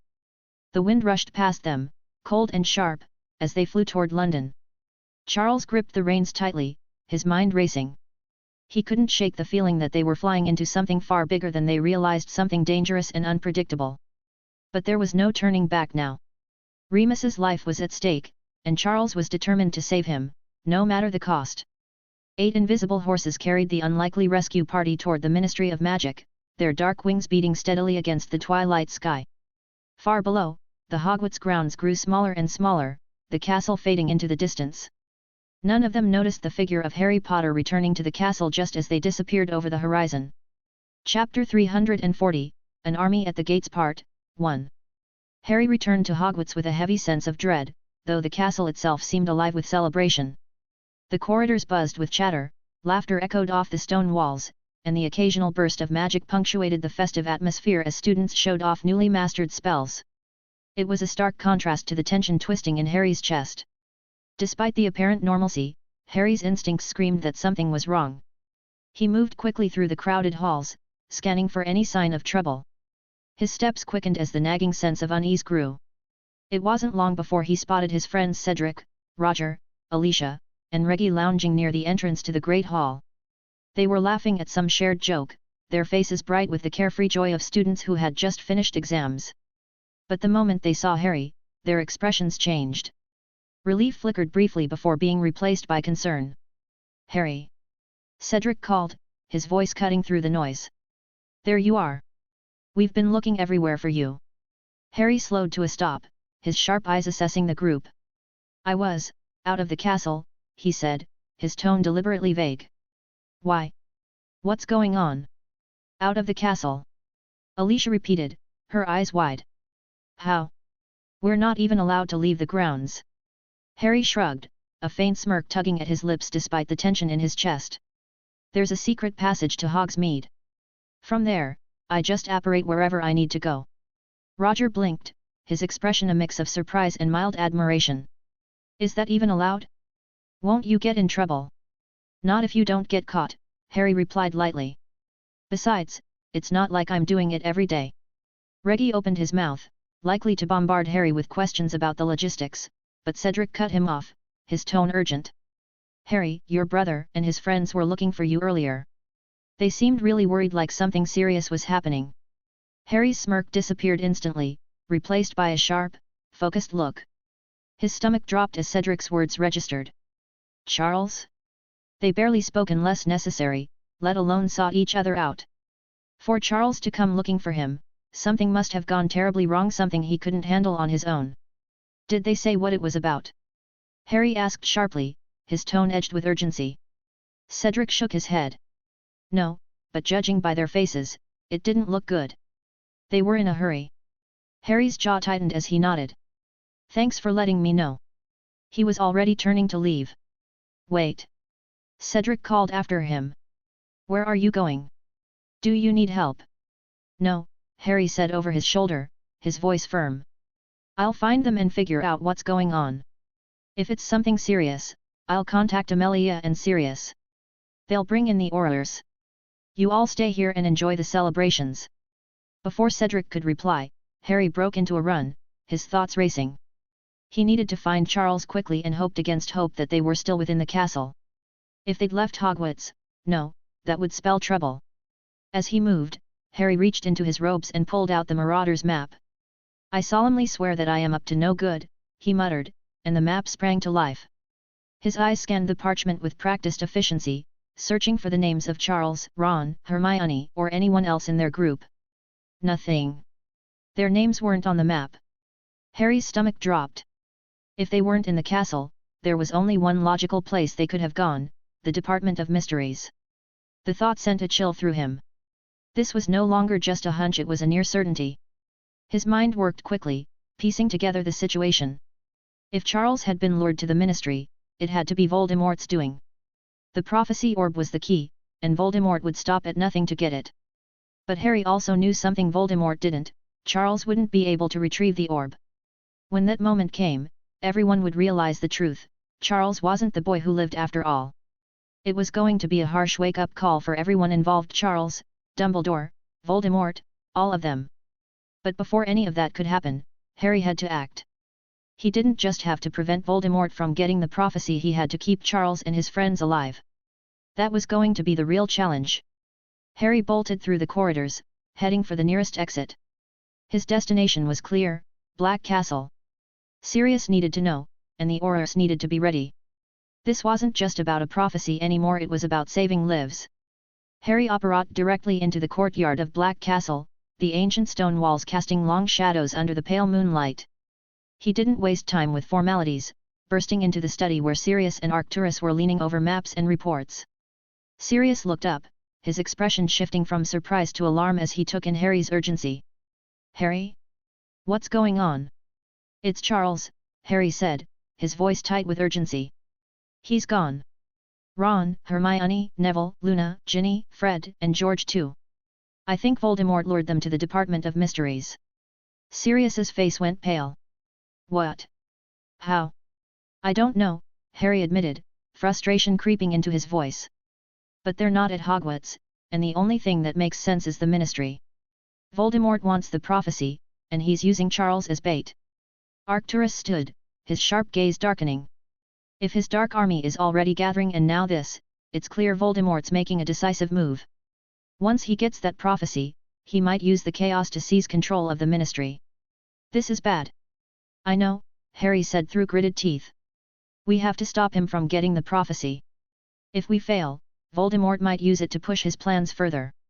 Fighting him and his army inside the Ministry puts us at a disadvantage. My abilities are strongest in open combat. I can't do much in a confined space. Sirius was already moving, grabbing his coat and wand. Let's not get ahead of ourselves. We won't let it escalate to that. If we stop Voldemort from getting the prophecy, we'll force him to retreat. I'll contact Amelia and the Order. They need to know Charles is missing, and we'll need every aura and fighter we can get. Harry nodded, his mind racing through the possibilities. We need to move fast. If Voldemort's already there and has his hands on the prophecy. Suddenly, Harry stiffened. A familiar magical pulse rippled through his consciousness. The alarm wards at his house had been triggered. Sirius noticed the shift in his demeanor immediately. Harry, Sirius said, his voice cutting through the heavy silence. What's wrong? Harry didn't respond right away, his focus turned inward as he attuned himself to the faint but unmistakable thrum of the wards. Finally, he spoke, his voice low and steady. Someone's attacking my house. The wards just went off. Sirius's brow furrowed. Your house? Who would? Before he could finish, a small pop echoed through the room as Myra appeared, her large eyes wide with panic and ears twitching nervously. Master Harry! She squeaked. There are bad people outside the house. Wolves, bats, giants, so many of them. They're trying to break the wards and destroy everything. The room fell silent as the implications of her words sank in. Chapter 341, An Army at the Gates Part 2. Harry's jaw tightened as he processed Myra's words. His mind raced through the possibilities, each more troubling than the last. Dark creatures. He muttered, more to himself than the others. They should be outside the Ministry, waiting for the signal to move. What are they doing at my house? Turning to Sirius and Arcturus, he continued, his voice sharper now. The army we've been tracking, there at my house. But why? My home doesn't have any strategic value. Arcturus leaned back in his chair, his sharp gaze thoughtful. Could they have guessed your identity as the knight? If they suspect it's you, this could be a diversion to occupy the strongest fighter while they push their real plan at the Ministry. Harry shook his head. I don't think so. My identity as the knight is not that easy to guess. There must be another reason. Sirius stepped forward, his expression grim. So what's the plan, Harry? The Ministry or your house? You can't be in two places at once. Harry closed his eyes, weighing the options. His home was more than just a building, it was his grandmother's gift, a place filled with memories and magic. But at the Ministry, a battle was brewing with impossibly high stakes. Sirius's life would be on the line, just as it had been in the canon timeline. Harry couldn't shake the fear that history might repeat itself if he wasn't there to intervene. What do you think I should do? Harry asked, looking between Sirius and Arcturus. Arcturus exchanged a glance with Sirius before speaking. This is your decision, Harry.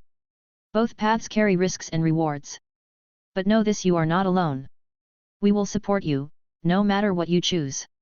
Harry hesitated, his gaze dropping. I don't know, maybe I should let the house go. It's just a building, right? If I go to the Ministry, I can protect Sirius and make sure Charles and the others are safe. The house, it's not worth risking lives over. Arcturus spoke carefully. Harry, like you said, you have the advantage in open spaces with your magic. This is a chance to break Voldemort's plans for a decisive push. Without his army, we'd have a much higher chance of defending the Ministry. If you can take them out now, it could turn the tide of this war. Sirius nodded firmly. And let's not forget, these aren't just any dark creatures. From what we know, these are the worst of the worst. Now that they've entered the country, we don't know what they'll do next. Even if we stop Voldemort today, we don't have the means to control his army. What if they turn their eyes toward the Muggle world? The chaos they could cause, the exposure risk to the Wizarding world, it's unthinkable. Harry frowned. But what about the Ministry? What about Charles and the others? If I'm not there, we'll handle the ministry, Sirius interrupted, his tone leaving no room for argument. Amelia, the Aurors, and the Order, we've got it covered. Your priority should be taking out those dark creatures while they're still concentrated in one place. If you can do that, you'll be protecting more than just your home. You'll be protecting everyone. Arcturus added calmly, think strategically, Harry. This isn't just about sentimentality. This is about striking a decisive blow against Voldemort's forces. If you can eliminate this army, you'll weaken him significantly. Harry's jaw tightened. You really think this is the right move? Sirius placed a hand on Harry's shoulder. I do, even though I don't like it. It doesn't feel right sending you alone to fight this large army, but in the current situation, you are our best bet to stop what we think Voldemort is planning. Harry, I know you are strong. I've seen you battle many times these past few months, and I also know you have never unleashed your full strength. I believe you can do this. However, Harry, if things go south, run. Don't be brave. I know your life-saving means are great. I want you to use them when things seem wrong. I want my godson to celebrate with me when we win this war. Harry knew this was the right move, but he was worried about Sirius. He felt he needed to be there to ensure canon events did not happen. If he was not there, maybe the canon would repeat. However, this fight was also an opportunity, a chance to rid the world of the worst dark creatures. The world would be safer without them. And there was something else: a battle of this scale, against such overwhelming odds, could push him to the brink. It could be the catalyst he needed to ascend to the rank of Great Knight. Once he achieved that, Voldemort and Grindelwald would stand no chance against him. Harry took a deep breath, his resolve hardening. All right. I'll go to the house. However, you have to promise me not to be reckless. No gloating and joking in the middle of the battle. I also want my godfather with me when we celebrate winning the war. Sirius managed a small smile. I promise. Now, let's move. Before Harry could move, two voices cut into the conversation. Harry. We're coming with you. The voices declared simultaneously. Harry turned to see Emma and Fleur entering the room, their expressions fierce and unyielding. They must have arrived just in time to hear the tail end of the discussion. Harry, Fleur said, her accent thick with emotion, you are not facing this army alone. I will not stand by while the man I love fights such dangerous creatures. Her blue eyes blazed with determination and fear. Emma crossed her arms and stepped forward. You're not leaving without us, little brother. That's final. Harry shook his head, his frustration evident.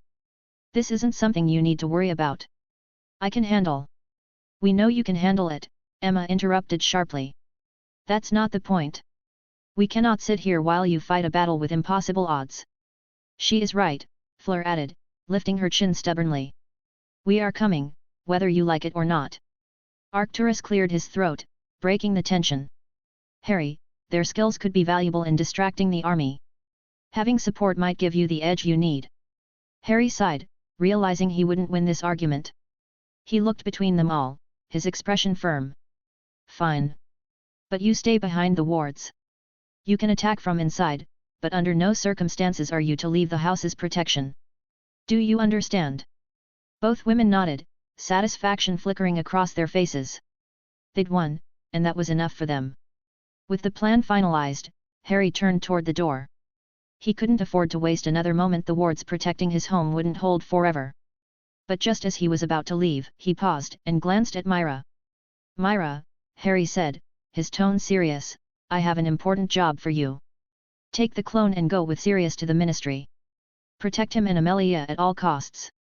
But Master Harry will need Myra's help against that big army. Myra protested, her large eyes brimming with worry. I'll be fine, Myra. You know me, no one can stop me if I decide to escape. But your task is just as important. Keep Sirius and Amelia safe. Myra hesitated, then gave a solemn nod. Myra will not fail, Master Harry. Harry offered her a faint smile before turning to Fleur and Emma. Let's go. With that, the three of them operated away, leaving Sirius behind to prepare for his own task. He lingered only long enough to ensure Myra and the clone were ready before heading to the ministry himself. Arcturus stayed behind, his fighting days long past, to send messages and coordinate their forces. The storm had arrived, and the war had reached a critical turning point. Harry could only hope his choices would lead them to victory and that everyone he loved would survive the battles ahead. Comment. 8. Comment. Vote. Chapter 342, Chapter 342, The Knight's Welcome Part 1. Harry, Emma, and Fleur appeared inside the house. Through the windows, the sheer scale of the threat became horrifyingly clear. The grounds surrounding Harry's home were teeming with dark creatures. Packs of werewolves prowled in the shadows, their glowing eyes gleaming in the faint moonlight. Vampires perched in the trees like sinister birds of prey, their pale faces twisted into cruel smirks. Towering giants slumbered across the grass, their massive forms casting long, menacing shadows.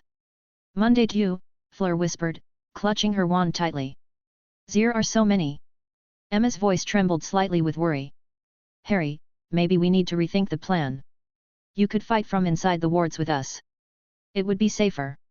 Harry glanced at her, a grin spreading across his face, one that made both women exchange uneasy looks. Where's the fun in that? He replied.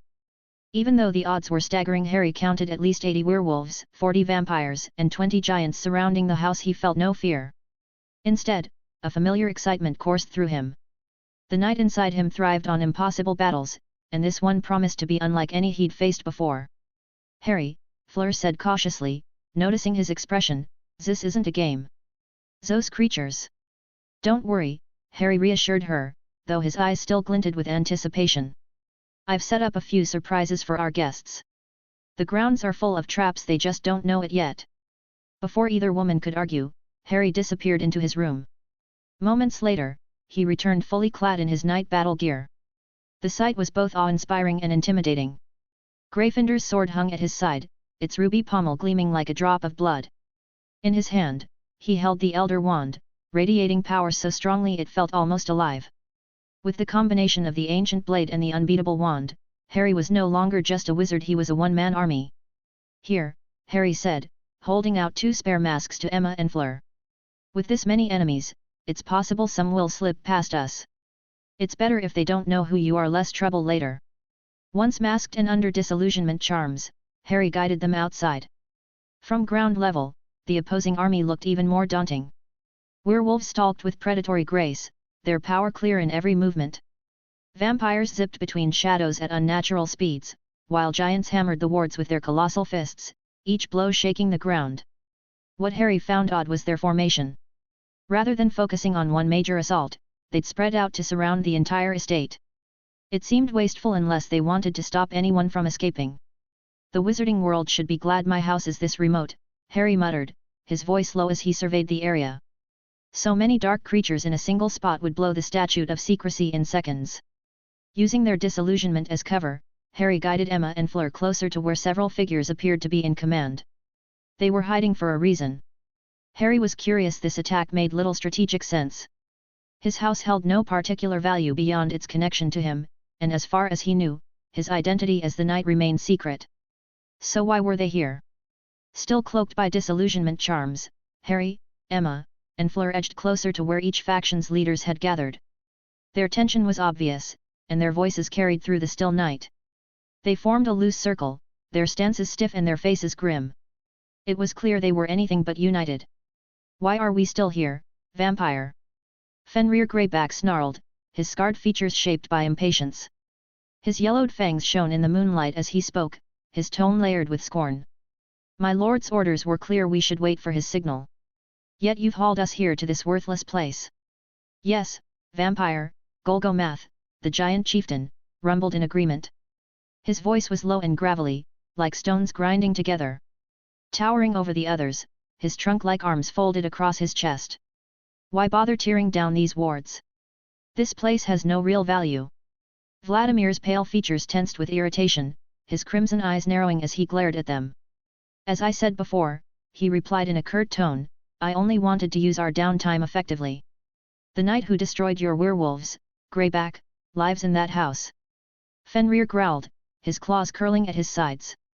So this is about your revenge? He snapped. You dragged everyone here for a personal vendetta? Are you insane? What do you think the Dark Lord will do when he learns you've endangered his plans? Golgomath shifted uneasily, his huge mass making the ground quiver. If vengeance was your goal, you should have planned better. These wards are stronger than anything I've encountered. Even my hits accomplish nothing here. This is useless. Vladimir's jaw clenched, his frustration clear. I miscalculated, he ground out. These wards weren't nearly this powerful during my last visit. Harry stifled a laugh. Did they truly think he'd leave his defenses the same after they found him? He'd spent every spare minute strengthening the wards, piling on every protective charm and spell he knew. Now, they rivaled, maybe even outdid Grimmauld Place's protections. I don't want excuses, vampire. Fenrir snapped, raising his voice. You wanted us here, so find a way through. If you can't, we walk. I'm not risking my lord's rage over your grudge with the knight. Golgomath rumbled in agreement, his patience thinning. Your failure, your mess. Vladimir's crimson eyes flicked toward the house, his face torn by mixed emotions. His craving for vengeance against the knight who had wiped out his coven was clear, but so was his dread of Voldemort's wrath. After a long, tense moment, he sighed sharply, his shoulders sagging in reluctant defeat. Maybe you're right, Vladimir admitted, his teeth clenched. If the knight was here, he'd have appeared by now. Let's not risk our master's anger. Harry decided it was time to show himself. He hadn't come to watch this army retreat and rejoin Voldemort at the Ministry. No, his goal was clear: wipe them out right here. Chapter 343, The Knight's Welcome Part 2. Still behind his wards, Harry dropped his disillusionment charm, motioning for Emma and Fleur to stay hidden. What came next would be entertaining. Don't leave on my account, Harry called out cheerfully, his voice cutting through the tension like a knife. What kind of host would I be if I let my guests depart empty-handed? Though I do like it when they leave empty-headed. The three leaders spun around, their ranks tensing at Harry's abrupt arrival. Vladimir's features twisted with fury as he recognized the figure just inside the wards. Hello, Vladimir, Harry continued in a friendly tone, as if greeting an old pal. Long time no see. How are you and your coven? Any new additions to the family? Knight. Vladimir hissed, his voice shaking with rage. I'll kill you where you stand. Lovely to see you too, Harry teased, his tone playful and mocking. Did you bring a gift this time? Your last visit lacked any sort of present. Your death is my gift, Vladimir growled, his crimson eyes ablaze. No actual present again? That's poor etiquette. Though I doubt it will matter after tonight. Fenrir showed a vicious grin, his claws unfurling as he advanced. I hear you like to run your mouth. Good, they scream louder when my pack rips them apart and laps up their blood. Oh, really? Harry asked in mock worry. I'm not sure I have enough blood for all of you. Maybe you should try the giant back there? Far more satisfying, I'd guess. Though I figured vampires would be the ones obsessed with blood. Golgomath let out a low, rolling laugh. The knight has jokes. But will you stay behind your wards, or do you dare challenge us? They say you have the power of the old knights. Show me what gives you the nerve to think you're stronger than giants. Well, I thought we could talk a while longer, Harry sighed theatrically. But you're right about time. Let's begin. He raised his wand, not aiming at them, and performed a few graceful motions in the air. His smile grew, razor-sharp and menacing. Allow me to give you a proper welcome. The gathered horde braced, lifting weapons as their eyes flicked around. For a moment, nothing occurred. The dark creatures shot each other baffled looks, some letting out uneasy snarls or hisses. Then it all blew up. The earth burst in a chain of thunderous detonations, throwing the entire army into chaos. Harry had spent weeks placing explosive traps everywhere on his land, and with the enemy spread out around his house, they'd marched straight into his carefully prepared plan. The timing was flawless. Werewolves howled in pain as silver shards ripped through their lines, the metal searing their skin like acid. Vampires shrieked when controlled blasts of sunlight mimicking magic caught them in mid-jump, turning their bodies to ash. Even the giants, with all their vast strength, stumbled as the ground under them exploded, toppling them hard. Harry remained still behind his wards, observing the destruction with a slight grin. I hope you're enjoying the welcome party, he muttered, his voice almost lost in the uproar. Emma and Fleur gasped, their disillusionment charms flickering as they inched closer to Harry. The massive blasts had rattled them, their eyes wide with awe and disbelief. Emma scanned the turmoil beyond the wards, her tone colored by both respect and frustration. I should have guessed, she said, shaking her head. You never tackle anything without a plan.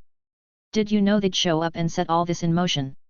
Harry kept his gaze on the dissipating smoke, his face calm but alert. I figured they'd strike sooner or later, he said bluntly. Though I assumed it would just be vampires and werewolves coming for payback, not giants too. He paused, a slight grin curving his lips. I also didn't expect them to pick today of all days. With everything else going on, they saved me some trouble by coming here. I'm actually a bit honored. Fleur edged nearer, her tone bright with hope. So you don't have to fight now? The traps caused enough harm, right? Harry shook his head, his expression turning serious. No, the traps were just the opening act. With an army this size, many would survive. The bodies of their fallen comrades shielded them from the worst of the explosions. Their numbers are reduced, but the real battle is just beginning. As if confirming his words, the smoke cleared fully, revealing the aftermath. The area was wrecked, but not conquered. While scores of dark creatures lay limp and singed, most were still upright. They bore cuts and bruises, snarling and growling into the night, their eyes blazing with rage. The blasts had only provoked them more. Night. Vladimir's furious roar tore through the darkness. His pale skin was marred by burns, and his once immaculate clothes were scorched and in tatters. I will drain every last drop of your blood. Fenrir Greyback stalked forward, silver fragments stuck in his hulking body, his yellow eyes burning with lethal purpose. You really think your tricks will save you? My pack will devour you. Smash the puny knight! Golgomath thundered, his booming voice echoing as he pushed himself upright, his colossal form singed but still functional. Harry faced Emma and Fleur, his voice solid and unwavering. Stay behind the wards, he ordered. Just a heads up, what's about to happen isn't exactly G-rated. If it gets to be too much, go back in. And under no circumstances should you step outside these protections. Got it. Both women nodded grimly, though Fleur gripped her wand tighter, her knuckles pale. Her blue eyes shone with anxiety as she inched closer to him. Harry, be careful, Monday Amour. Harry's only reply was a self-assured grin as he drew Gryffindor's sword in his left hand, its ruby-studded hilt flashing in the moonlight, while the Elder Wand thrummed with power in his right. The union of ancient blade and unbeatable wand sent electric bursts of excitement through his body. As the Dark Legion rushed ahead, howling and lusting for blood, Harry felt the knight within him surge in glee. This was what he had trained for, fighting against hopeless odds, where victory would take him to heights few wizards ever reached. He could feel it in his bones, the final push to great knight status was within his grasp. All he needed to do was survive and win. With a wild grin hidden behind his mask, Harry charged forward to meet the advancing horde. The night air crackled with magical energy as the distance between them closed, and the battle for Harry's home began in earnest. Chapter 344, Truth in Prophecy Part 1. While Harry was battling the dark forces threatening his home, things were heating up in the Ministry of Magic as well. Charles's heart pounded harshly inside his chest as he and his friends arrived on a barren side street near the Ministry of Magic. Night blanketed London's skyline with faint illumination, throwing lengthy shadows against the graffiti-splattered walls. The thestrals that had transported them here flapped their leathery wings and huffed uneasily. This is it, Luna announced in her usual dreamy tone, sliding off her thestral. She glanced around, her pale eyes brimming with hushed resolve. No one's around. Perfect spot to sneak in. Charles drew in a shaky breath. I still can't believe we're doing this, he muttered, gazing down the empty street. But Remus doesn't have time. We have to get inside. He looked over at his group, Hermione, Ron, Neville, Luna, Ginny, Fred, and George. Each held their wand in a white-knuckled grip. Their faces were set with fear, but also with an unyielding determination. Remember, Charles said, lowering his voice. We get in, we find the Department of Mysteries, rescue Remus, and then we get out. Fast. No stopping, no detours. Ron nodded, his freckles standing out in the dim glow of the lone street light. We're right behind you, mate. Lead the way. Luna took the thestrals by their bridles and whispered something soothing before motioning for them to fly off. The creatures vanished into the dark sky as Charles gestured to the battered red phone booth, the Ministry's visitors' entrance. They hustled across the street, glancing around to make sure they weren't seen. Charles and Hermione squeezed into the phone booth first, followed by Ron and Neville. Then somehow, Ginny, Luna, and the twins crammed themselves inside, too. It was like stuffing an entire Quidditch team into a Muggle closet. The booth gave a pathetic groan at the sudden weight. It's so cramped, Fred complained in a hushed tone. Yes, well, they designed it for 2 or 3 visitors, not 8, Hermione snapped back, fumbling for the receiver. But we'll manage. Welcome to the Ministry of Magic, a cool female voice chimed through the phone once Hermione dialed the code. Please state your business. Rescuing a kidnapped family friend, George muttered sarcastically, but Hermione, thinking quickly, answered more convincingly. Visiting the Department of Mysteries, she said aloud. There was a tiny pause. Then, with a jolt, the phone booth started to descend into the ground. The ride felt painfully slow. Each second stretched Charles's nerves thinner, giving him too much time to imagine what state Remus might be in or if they were already too late. When the lift finally came to a halt at the atrium, the glass walls revealed a space that was usually alive with the chatter of witches and wizards. Now, it was unsettlingly empty. The polished floor reflected only the dim, flickering glow of torches. No guards. No ministry workers. Nothing. This feels wrong, Neville muttered, his wand already drawn. Where are the Aurors and the guards? Probably taken care of, Fred replied grimly. Or it's a trap, George added with equal gravity. Ron shot them an annoyed look. Not helping, guys. They exited the phone booth carefully, wands raised. The fountain in the middle of the atrium, usually a grand statue of magical beings, had been drained and left eerily silent. Charles felt a prickle on the back of his neck. It seemed like eyes were watching them from every dark corner. Hermione took the lead toward the golden gate of the lifts on the far side. We go down to level 9. That's where the Department of Mysteries is, she said, trying to sound steady. They all piled into an ornate elevator that clanked and groaned. For a moment, no one spoke. Luna hummed absently under her breath. Fred and George stood back to back, scanning the corners. Ginny peeked over Hermione's shoulder at the control panel, biting her lip nervously.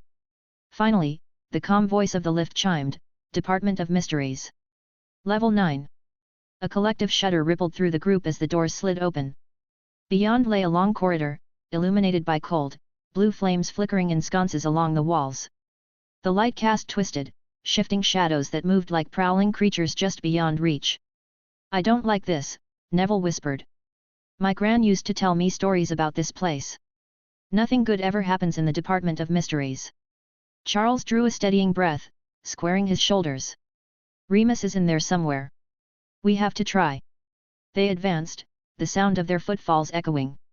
At the end of the corridor stood a plain black door that somehow felt wrong, like it was drinking in the light around it. Charles raised his wand, took a deep breath, and stepped forward. The moment they crossed the threshold, they found themselves in a circular chamber lined with identical black doors. With a low rumble, the walls spun, transforming the space into a dizzying blur. When everything finally stopped, each door looked exactly the same as the next. Brilliant, Ron groaned, clutching his head. Which way did we come in? More importantly, which way do we go now? Ginny asked, glancing nervously at the many identical doors. Luna tilted her head, her dreamy expression unfazed. We don't. But I think the Nargles suggest we try, that one. She pointed to a door at random. Hermione rolled her eyes. Nargles or not, we'll have to try them one by one. They chose a door and pushed through it, only to find a large room filled with desks stacked high with bizarre contraptions spinning silver instruments and odd glass tubes. Another door led them into a long, narrow chamber, where a giant bell jar glowed at the far end. A hummingbird flickered inside, alternating between hatching from an egg and returning to it, as though time cycled endlessly in that spot. The next space they entered was darker, with enormous tank-like containers lining the walls. Each was filled with shimmering, ethereal shapes, drifting lazily through constellations of glowing lights. The silence in this room felt heavy, almost suffocating. Then came the infamous veil chamber. A stone archway with a thin black veil stood at its center, the fabric fluttering and whispering, though no wind disturbed the air. They lingered just long enough for Ron to mutter, creepy, before Charles urged them to move on. Room after room stretched their nerves tighter. Each was more disturbing than the last, yet none offered any trace of Remus. With every wrong turn, Charles's dread increased. He tried not to show it, but fear gnawed at him. Could Remus already be? After what felt like hours of searching, they stumbled into a cavernous hall, vast and echoing. Soaring shelves filled the space, each one crammed with softly glowing orbs. The faint light from the spheres cast eerie shadows that danced across the high ceilings. "Spread out," Charles said, keeping his voice low. "Look for any clue that Remus is here." Their group split into pairs, moving silently through the dusty aisles. Soft whispers tickled Charles's ears, like thousands of secrets trapped behind glass. He wondered if any of these orbs might have the power to save Remus or if they were just illusions. His hand shook on his wand as he inched forward. "Charles?" Ginny's urgent whisper cut through the silence from a few rows away. "Over here." Charles didn't hesitate. He sprinted toward her voice, weaving through the towering shelves of softly glowing orbs. His pulse thundered in his ears, and his breath came in short gasps as he rounded a corner. At the far end of the aisle, he spotted a figure slumped in a chair. His heart seized Remus. Even from a distance, Charles could see the older wizard was bound tightly and unconscious, his head drooping to one side. "Remus!" Charles shouted, his voice raw with urgency. "Remus, wake up!" "Charles, wait!" Hermione's warning came too late. Charles skidded to a halt beside Remus, falling to his knees as panic and relief warred within him. He gripped the older wizard's shoulders, shaking him gently but urgently. "Remus, it's me. Wake up!" he pleaded. Relief washed over him as he realized Remus was still breathing, though his breaths were shallow and uneven. Thick ropes bound the werewolf's arms and legs to the chair, cutting into his skin, and a dark, ugly bruise marred the side of his face. Charles's chest tightened with a rush of fury. His hand trembled around his wand as rage coursed through him. Whoever had done this was going to pay. Chapter 345, Truth in Prophecy Part 2. Well, well. The smooth, chilling voice seemed to emanate from everywhere at once. Magnus Blutriak, the head of the former Schwarzwald Circle and now a ruthless general of the Dark Alliance, stepped out of the shadows like a ghost. His movements were calm, deliberate, and menacing. He walked toward Remus with his wand steadily trained on the werewolf's head. "How delightfully predictable children can be," Magnus mused, his lips curling into a cold smile. Charles's wand snapped upward in an instant, his stance rigid with determination. But Magnus only chuckled, the sound low and condescending. "I wouldn't, if I were you," Magnus said softly. "One wrong move, and your precious werewolf won't live to see another full moon." Charles's teeth clenched so hard his jaw ached. His friends rushed to his side, their wands raised and trained on Magnus. Still, the Dark General remained unfazed, his wand unwavering from Remus's head. "What do you want?" Charles demanded, his voice tight with anger and desperation. Magnus made a lazy gesture toward the towering shelves of glowing orbs. "It's quite simple, really. There's a particular prophecy orb here with your name on it.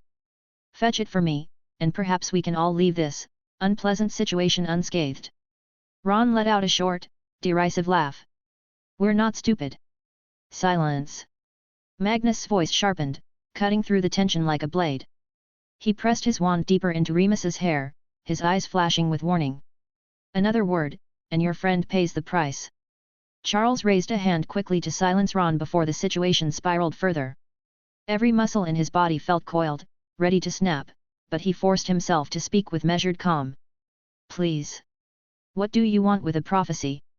Magnus' lips curled into a slow, sinister smile. "I want the prophecy, your prophecy. The one that binds you to the Dark Lord." Hermione's eyes widened in shock. "But that prophecy? Surely Dumbledore destroyed it, or—" "Shush!" Ginny hissed sharply, nudging Hermione before she could say more. Magnus' gaze remained fixed on Charles, his tone mocking. "It's there," he said, inclining his head toward a nearby shelf. "With your name on it. Go on, boy. Fetch it." Charles hesitated, his mind racing. His prophecy was something he'd heard whispers of long ago but had never learned the full truth about. Dumbledore had always been adamant that it was too dangerous to reveal its contents, and Charles had assumed it was just one more secret tied to being the boy who lived. But now, faced with Remus's life hanging in the balance, he had no choice. The risks no longer mattered. "Fine. I'll do it," he said at last, his voice low but steady. Rising slowly, he kept his wand trained on Magnus as he moved toward the indicated shelf. "Just don't hurt him." Magnus' eyes gleamed with triumph, his voice dripping with mock sincerity. "That depends entirely on your cooperation." Charles turned to the shelf Magnus had indicated, his heart pounding as his friends kept their wands trained on the Dark General. His fingers brushed past row after row of dusty labels, scanning frantically until his eyes locked onto something unusual. Riddle. Potter? He finally spotted something that seemed to match, Dark Lord and H. Potter, ... A wave of confusion swept over him. H. Potter. That's not me. Heart pounding, he reached for the sphere. A sharp jolt of magical energy shocked his fingers, making him snatch his hand back with a yelp. What's taking so long? Magnus' voice, sharp with irritation, echoed across the hall. Get the prophecy. I can't, Charles stammered, his voice shaking as he stared at the label. It's not, it doesn't have my name on it. Magnus' expression darkened, his wand pressing harder against Remus's throat. Don't play games with me, boy. Take the orb with the Dark Lord's name on it. But it's not mine. Charles shot back desperately. It says H. Potter. That's my brother's initial. A flicker of realization crossed Magnus' face. He yanked Remus's unconscious form closer and leaned in, his cold eyes narrowing as he read the label. The hall fell eerily silent as Magnus processed what he was seeing. Then, a harsh, mocking laugh erupted from his throat, reverberating off the towering shelves. H. Potter. Hadrian Potter. Magnus declared, his voice dripping with glee. His eyes glinted with malicious triumph. Oh, this is perfect. Absolutely perfect. So it was never about you. Dumbledore was wrong. We were all wrong. All this time, the prophecy was about your brother. You're nothing but a footnote, a child who was just lucky. Charles felt the air leave his lungs as cold dread spread through his chest. What are you talking about? His voice was barely above a whisper. Hermione's face had gone pale as realization dawned. Dumbledore got it wrong. Harry is the one prophesied to defeat Voldemort. Not you, Charles. Luna blinked, her dreamy expression replaced by something more solemn. It would explain a lot, she murmured quietly. Ron scratched the back of his head, confusion warring with disbelief. But that can't be right. Everyone knows Charles is the boy who lived. He's the one the Ministry and the Daily Prophet always wrote about. Neville stepped closer, his tone cautious but supportive. Harry's the real chosen one. But, that's good, isn't it? If he's the one, then he'll be strong enough to defeat Voldemort. Charles felt like the floor had been yanked out from under him. His head swam with the weight of it all. I'm not the boy who lived? I should have been sent to the Dursleys, and my brother should have grown up with my parents. His voice cracked as the words left his lips. Magnus interrupted the spiraling revelation with a mocking clap, his cruel amusement cutting through the group's disarray. Ah, the great Charles Potter, brought to his knees by a truth he couldn't face. How deliciously ironic. You've been living a lie your entire life. He sneered. But I'm afraid our little therapy session is over. Since you're not the subject of the prophecy, you're of no use to us. As he spoke, dark figures began materializing from the shadows between the shelves. Death Eaters in their menacing masks emerged, their wands aimed and ready. They surrounded the group in a tightening circle, cutting off any chance of escape. Since you're clearly not the prophecy child, Magnus drawled, his voice dripping with mock pity, I'm afraid you've all become expendable. You said you'd let us go. Ginny shouted, her wand aimed steadily despite the fear flashing in her eyes. Magnus chuckled darkly, the sound echoing ominously through the Hall of Prophecy. And I would have, had you retrieved the prophecy orb from the shelf. But now that we know Charles here can't even touch the orb. He paused, letting the words hang like a noose. Well, you children have become a liability. The teenagers instinctively closed ranks, forming a tight circle with their shoulders pressed together. Fred and George shifted to shield Ginny, their wands held at the ready, while Neville and Luna stood resolutely on either side of Hermione. Charles, still gripping his wand tightly, kept his focus locked on Magnus. Brave, Magnus remarked, his lips curling into a twisted smile. But pointless.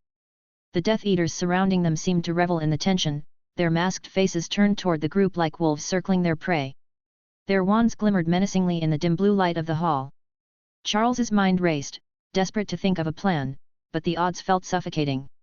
What none of them noticed, however, was the subtle shift in the room.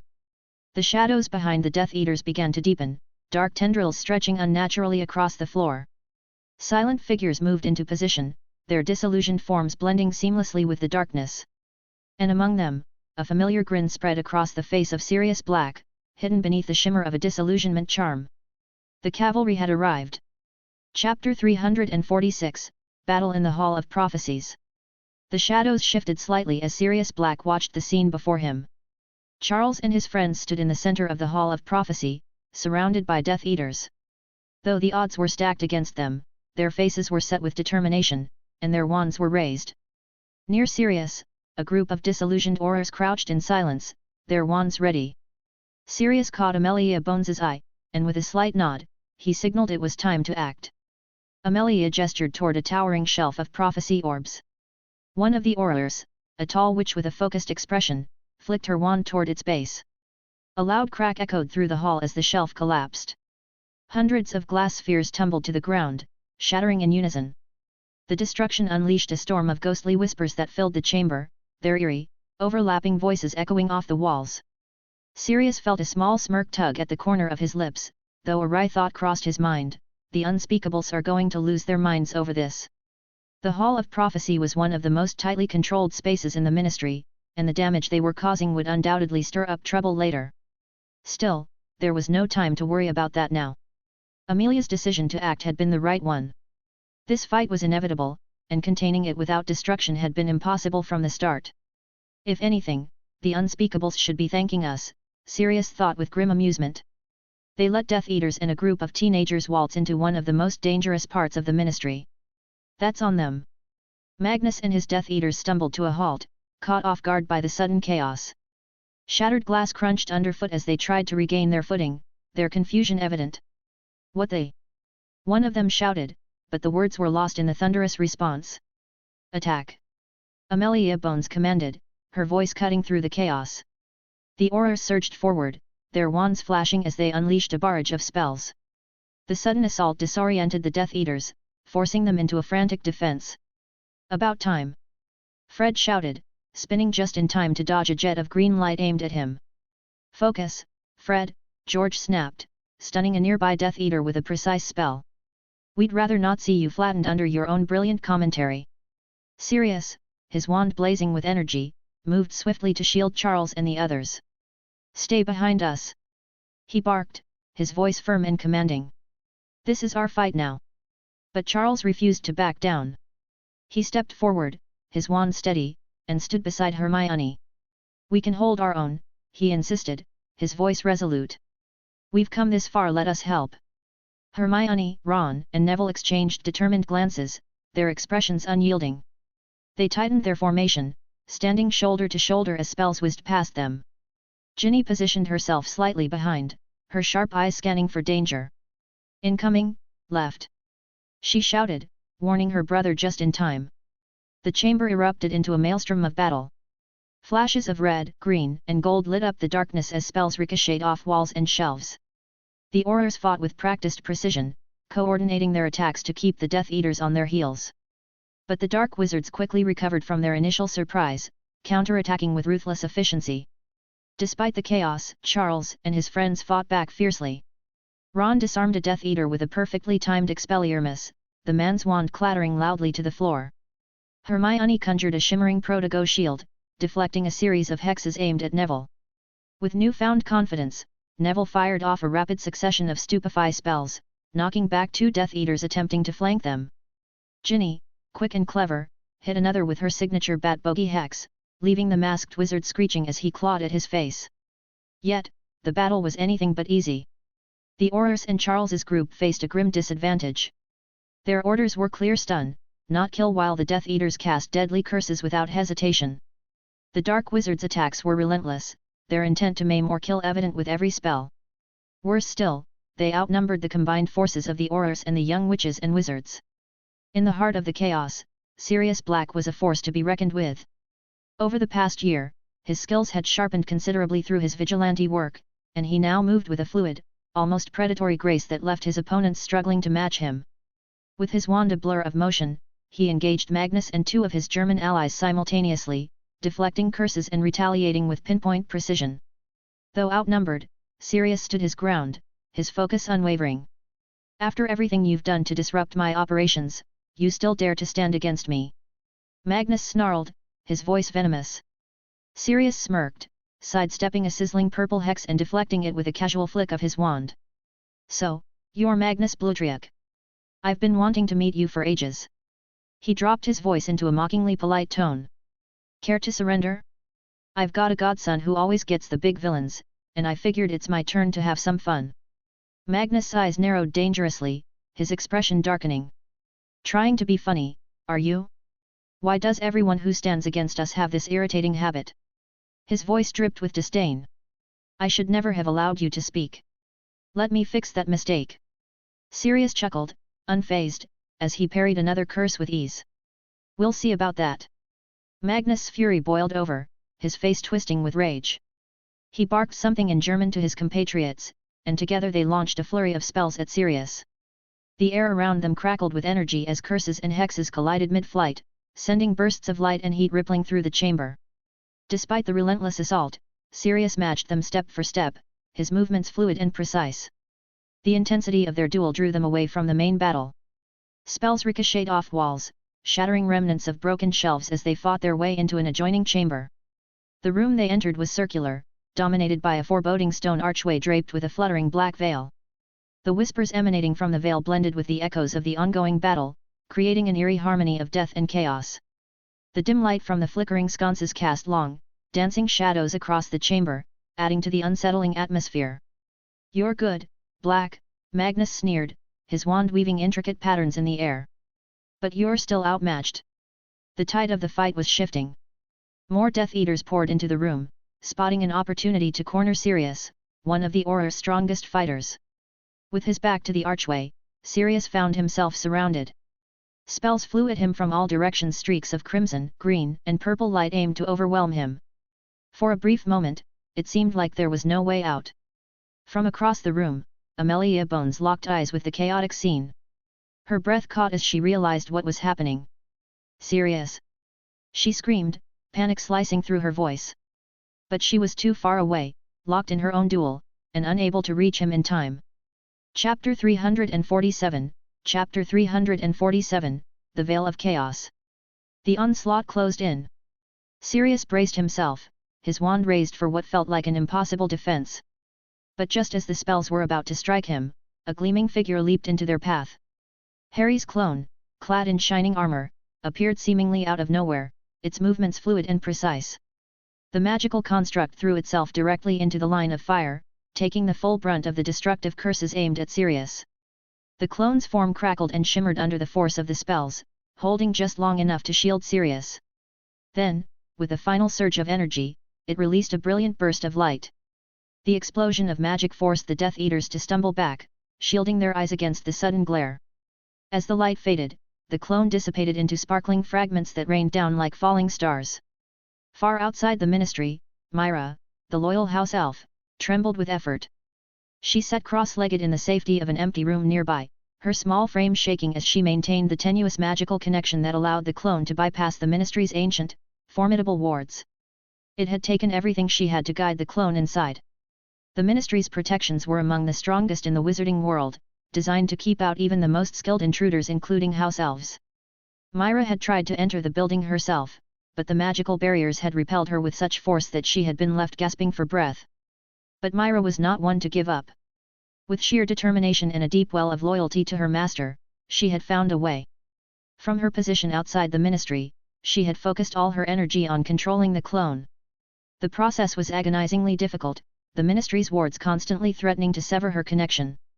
Every movement of the clone required immense concentration, and even then, her control was limited. When she had sensed Sirius's situation, Myra had made a split-second decision.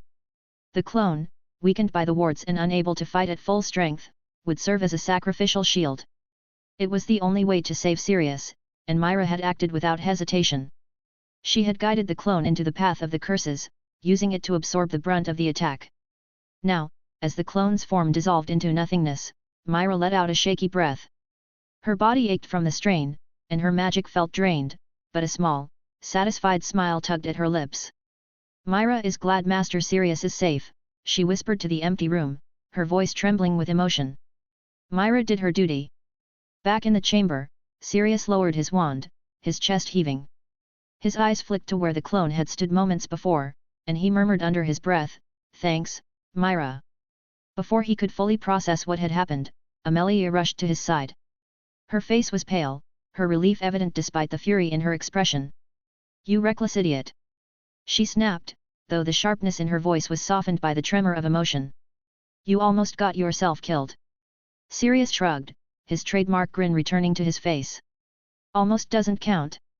Amelia huffed, shaking her head, but a small, reluctant smile tugged at the corner of her lips.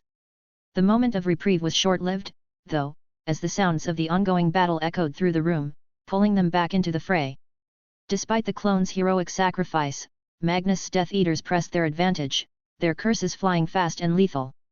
Sirius and Amelia fought side by side, their wands moving in seamless coordination. Offensive and defensive spells wove together as if choreographed, a testament to their skill and experience. Yet, no matter how well they worked together, the Death Eaters' unrestrained use of deadly curses kept them dangerously close to overwhelming the pair. Just as the situation seemed dire, a loud crack echoed through the chamber. James and Lily Potter, along with the rest of the Order of the Phoenix, burst into the room. Alastor Moody led the charge, his magical eye spinning wildly as he assessed the chaotic battlefield in an instant. "You're late!" Amelia barked, not bothering to mask her frustration as she blocked a curse aimed at her back. Moody grunted, his wand moving in a sharp arc to deflect another incoming spell. "Had to wait for Dumbledore's orders. But we're here now." Amelia's eyes flashed with anger, her gaze promising a reckoning later. She had explicitly told Moody to reinforce her directly, and she wasn't about to forget his disobedience. But now wasn't the time to argue, the battle demanded their focus. The arrival of the Order shifted the tide. Their combined strength bolstered the Aurors, and their presence threw the Death Eaters into disarray. James Potter darted into the fray, his wand slashing through the air as he fired off rapid, precise spells.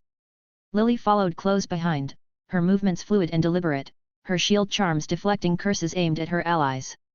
"Sirius!" James called, spotting his old friend amid the chaos. "You always did know how to throw a party. Yet, well, you're late to the fun as usual." Sirius shot back, his grin returning despite the grim situation. He ducked a hex and retaliated with a blasting curse that sent two Death Eaters sprawling. The Order's arrival was the turning point. Spells filled the air faster and more furiously than ever, the chamber a blur of light and sound. Slowly but surely, the combined forces of the Aurors and the Order began to gain the upper hand. Death Eaters fell one by one, either stunned, bound, or forced to retreat under the relentless assault. Magnus, seeing his forces crumbling, knew the mission was lost. The prophecy was beyond their reach since they had the wrong boy. His numbers were dwindling, and retreat was the only option. But Magnus Blutriac was not the kind of man to leave without a parting gift. His sharp eyes fell on Remus's unconscious form, lying near the edge of the room where Hermione and Ginny stood guard. The two girls had foolishly followed everyone into this room while guarding Remus. They did not want to retreat to safety while their friends fought. Magnus' lips twisted into a cruel smile as he raised his wand, the tip glowing with a sickly black light. "If I can't have victory," he hissed, his voice filled with malice, "I'll take something just as precious." Before anyone could stop him, the dark spell erupted from his wand, streaking across the room like a bolt of shadow. It struck Remus square in the chest. His body convulsed violently, then crumpled to the ground, his breathing shallow and strained. "Moony!" Charles's anguished scream cut through the chaos. Magnus, his moment of cruelty complete, turned on his heel and bolted toward the exit, a shadow disappearing into the chaos. Charles's vision blurred with tears, but the grief quickly morphed into something darker. Rage surged through him, hot and uncontrollable. The voices of his parents and friends calling his name were distant echoes, drowned out by the pounding of his heart. All he saw was the man who had hurt his family. "Charles, no!" Lily screamed, but her son was already gone, disappearing through the doorway in pursuit of the dark wizard. James moved to follow, but another wave of spells from the remaining Death Eaters forced him back. They could only watch helplessly as Charles raced after Magnus, driven by grief and fury into what could only be a trap. Meanwhile, Charles sprinted down the twisting corridors, his breath ragged, his grip on his wand tight enough to make his knuckles ache. He barely registered the eerie blue flames flickering in sconces as he ran, his mind consumed by one thought: he's not getting away. Chapter 348, Chapter 348, Dance of the Night. While chaos erupted at the Ministry of Magic, Harry Potter found himself at the center of his own storm. The grounds around his sanctuary had become a battleground of claws, fangs, and magic, yet Harry moved through it all with an eerie, deadly grace like death's favored champion. Like a carefully choreographed dance, Harry wove through the dark creatures swarming him. Gryffindor's sword gleamed in the moonlight, its edge biting with merciless precision. Vampires lunged at him, only to meet empty air as Harry vanished, reappearing behind them. His blade struck true, cutting throats and piercing hearts with practiced efficiency. Rabid werewolves charged in frenzied packs, but Harry ducked and weaved, moving with inhuman agility. His sword met them with swift, fluid strokes, severing heads from shoulders in a display of brutal mastery. The giants, for all their fearsome strength, proved more hindrance than help to the Dark Army. Their massive clubs swept through the air with devastating force, but Harry's unmatched speed rendered their attacks useless. More than once, a giant's wild swing forced nearby allies to scatter, breaking their formation and creating openings that Harry exploited mercilessly. From behind the protective wards, Emma and Fleur stood watching in stunned silence. This was the first time they had witnessed Harry unleash his full strength, and it was far beyond anything they had imagined. They had heard stories of Harry's battles from him, but seeing it with their own eyes left them breathless. "Monday you," Fleur whispered, her eyes wide as Harry dispatched 3 vampires in a single spinning motion. "I knew he was strong, but this..." Emma nodded slowly, unable to take her eyes off the scene.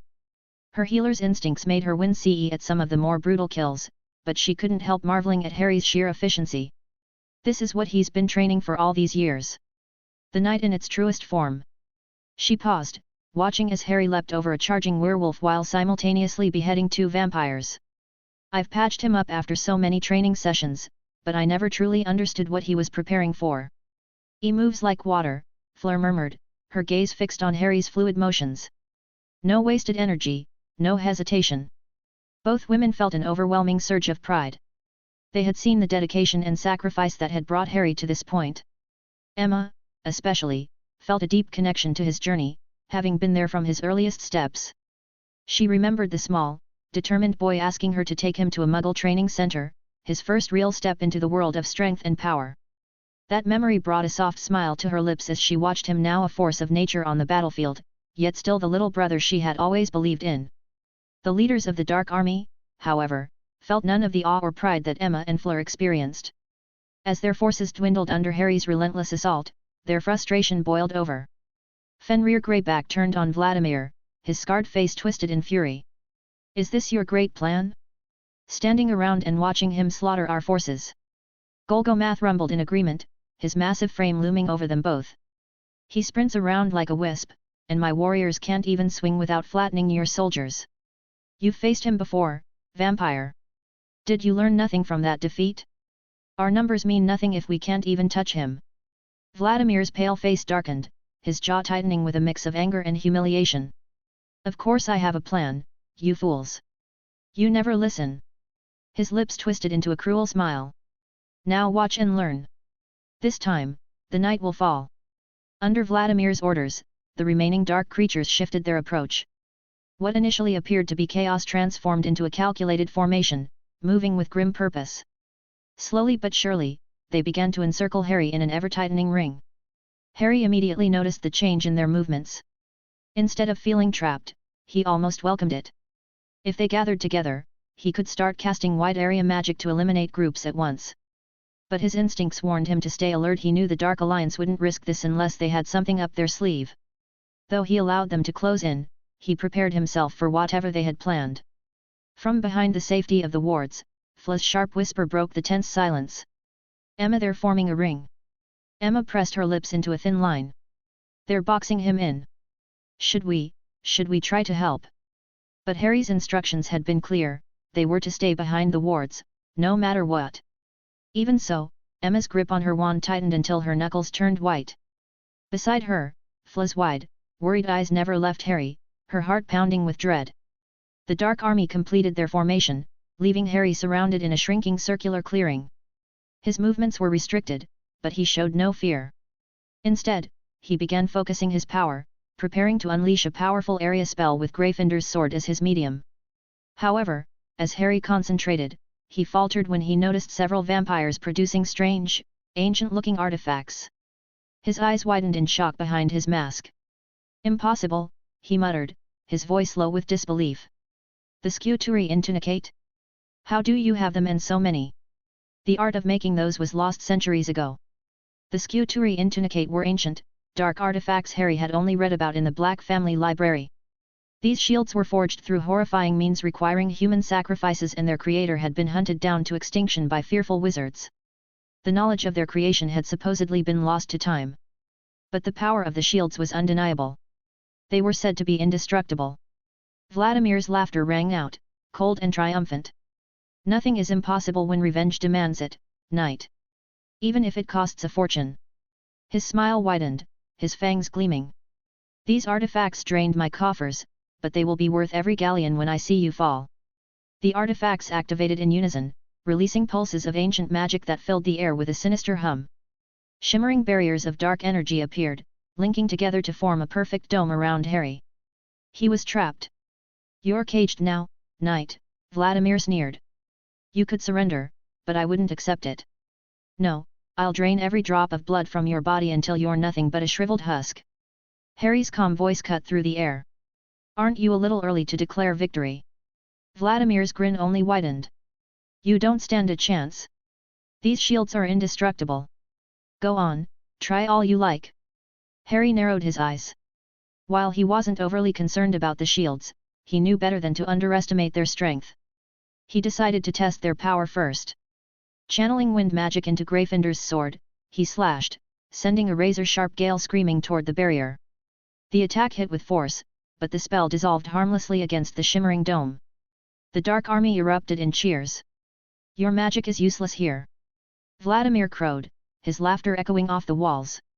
Harry remained unfazed, switching tactics. Drawing the Elder Wand, he channeled a devastating lightning spell.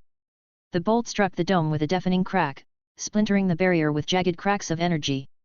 For a moment, it seemed like it might break, but the cracks sealed themselves almost instantly, leaving the shield intact. The cheers from the Dark Army grew louder, their confidence swelling. Behind the wards, Emma and Fleur exchanged panicked glances. Fleur took a step forward, her wand trembling in her hand. "We can't just stand here. Stay back." Harry's voice rang out, firm and commanding. His piercing gaze locked onto theirs, even from a distance. "This isn't over yet." Though his opponents celebrated, Harry's mind worked quickly, analyzing the dome and its weaknesses. Next, Vladimir and his allies began their true strategy, sending small, rotating teams to engage Harry briefly before retreating through the selectively permeable dome. It was a war of attrition, designed to chip away at Harry's strength little by little. Vladimir stepped onto a slight slope for a better vantage point, his smirk widening as he surveyed the scene. "Don't give him room to dart around," he barked, his voice sharp and commanding. "Keep him pinned in the center. Rotate fresh fighters in and out to keep the pressure on. He's strong, but he's not invincible. He'll tire eventually." Near the front line, Fenrir Greyback grinned savagely, his sharp fangs glinting in the dim light. "Once he's too tired to swing that sword, he'll taste sweet," he growled, his yellow eyes gleaming with anticipation. Turning to his pack, he roared, "My wolves advance in squads. Strike, retreat, and strike again. Wear him down, bit by bit." Golgomath, the massive giant chieftain, remained stationed behind the werewolf vampire lines, his enormous club resting on his shoulder. His deep, rumbling voice carried over the battlefield. "You wear him down first. If he tries to come close to the shield or pull any tricks, my giants will crush him." He turned to his towering kin, his expression grim. "Stay back until he's too weak to stand. Then we flatten him like a bug." Harry, however, was far from concerned. In fact, the knight in him relished the challenge. His eyes gleamed with an almost predatory excitement as the waves of enemies came at him. To him, this was a test, a brutal, unending duel that pushed him to his limits, and he was ready to meet it head-on. He parried claws with effortless precision, gutted vampires with swift strokes, and disappeared mid-swing only to reappear behind his attackers, delivering fatal strikes. Though the attacks came relentlessly, he didn't falter. The Dark Army's strategy may have been to wear him down, but Harry was savoring every moment, his movements growing more fluid and confident with each passing second. After several rotations of this tactical assault, Fenrir's patience snapped. He rounded on Vladimir, his lips curling into a snarl, his frustration evident. "We should have told our lord about this plan." He spat, his claws flexing. If his wizards were attacking from outside the dome, the knight would have already fallen.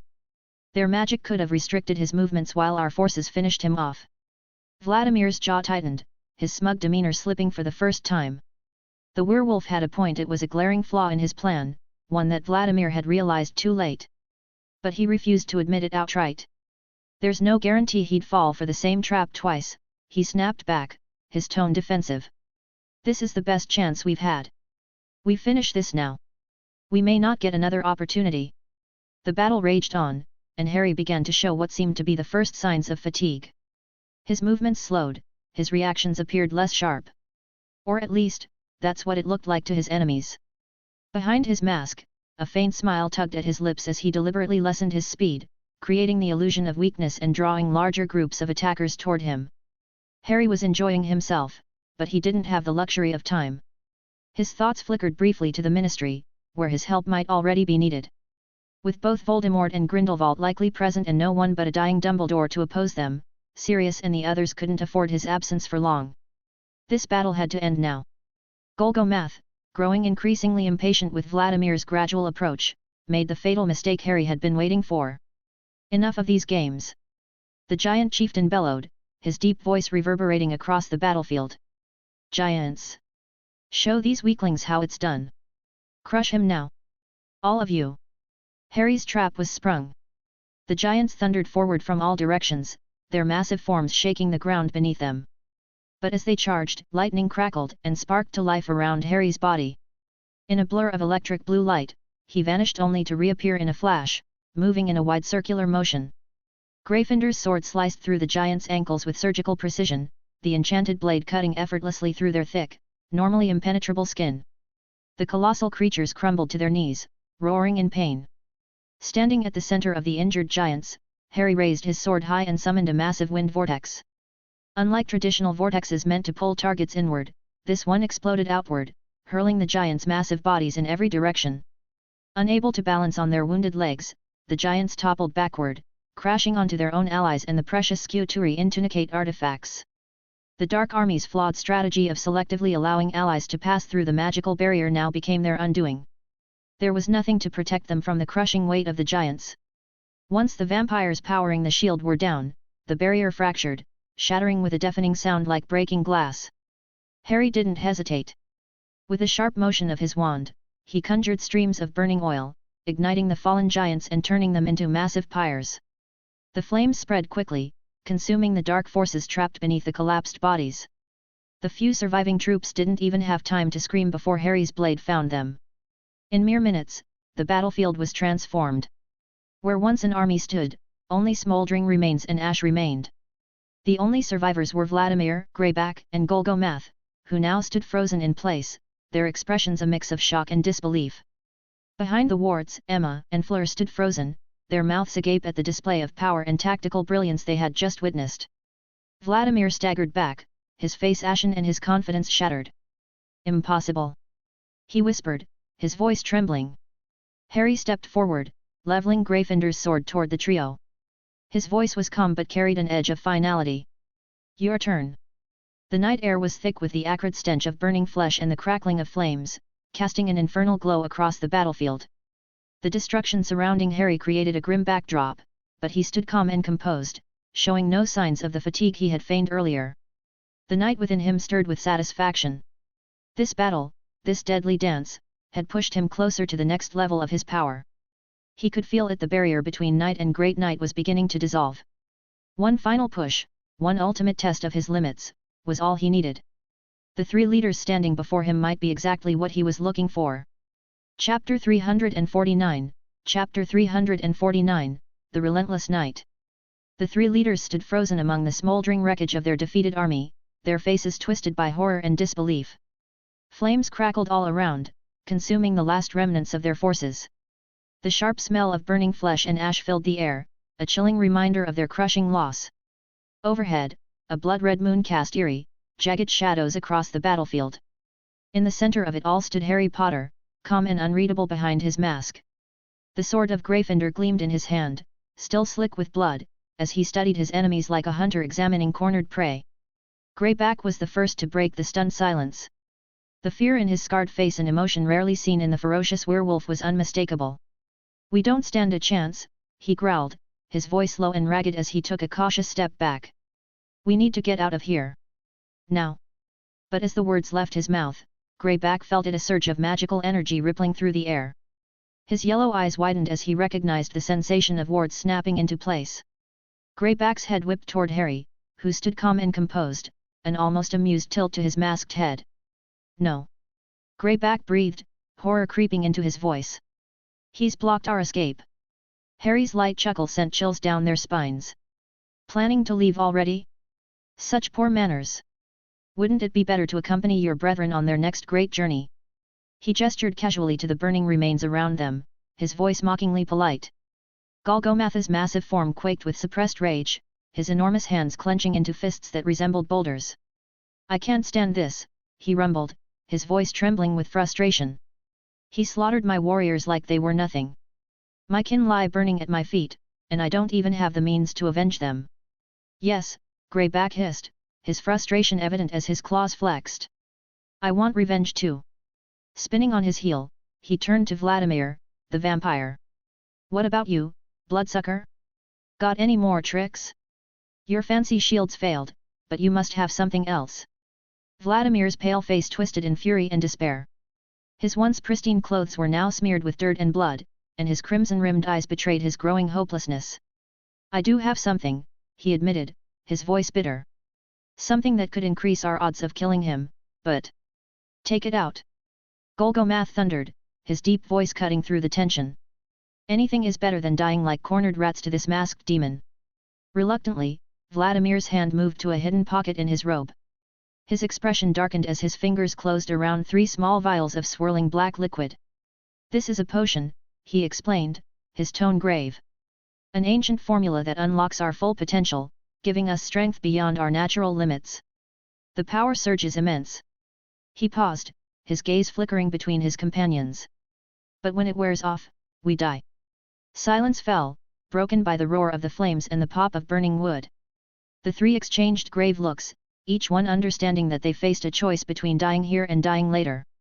Greyback gave a rough, humorless laugh. "Hand it over," he snarled, extending a clawed hand. "We can't run, and if we do, the Dark Lord will punish us anyway. At least this way, we might take him." He jerked his head at Harry. "Down with us." Golgomath nodded, his massive hand already reaching for one of the vials.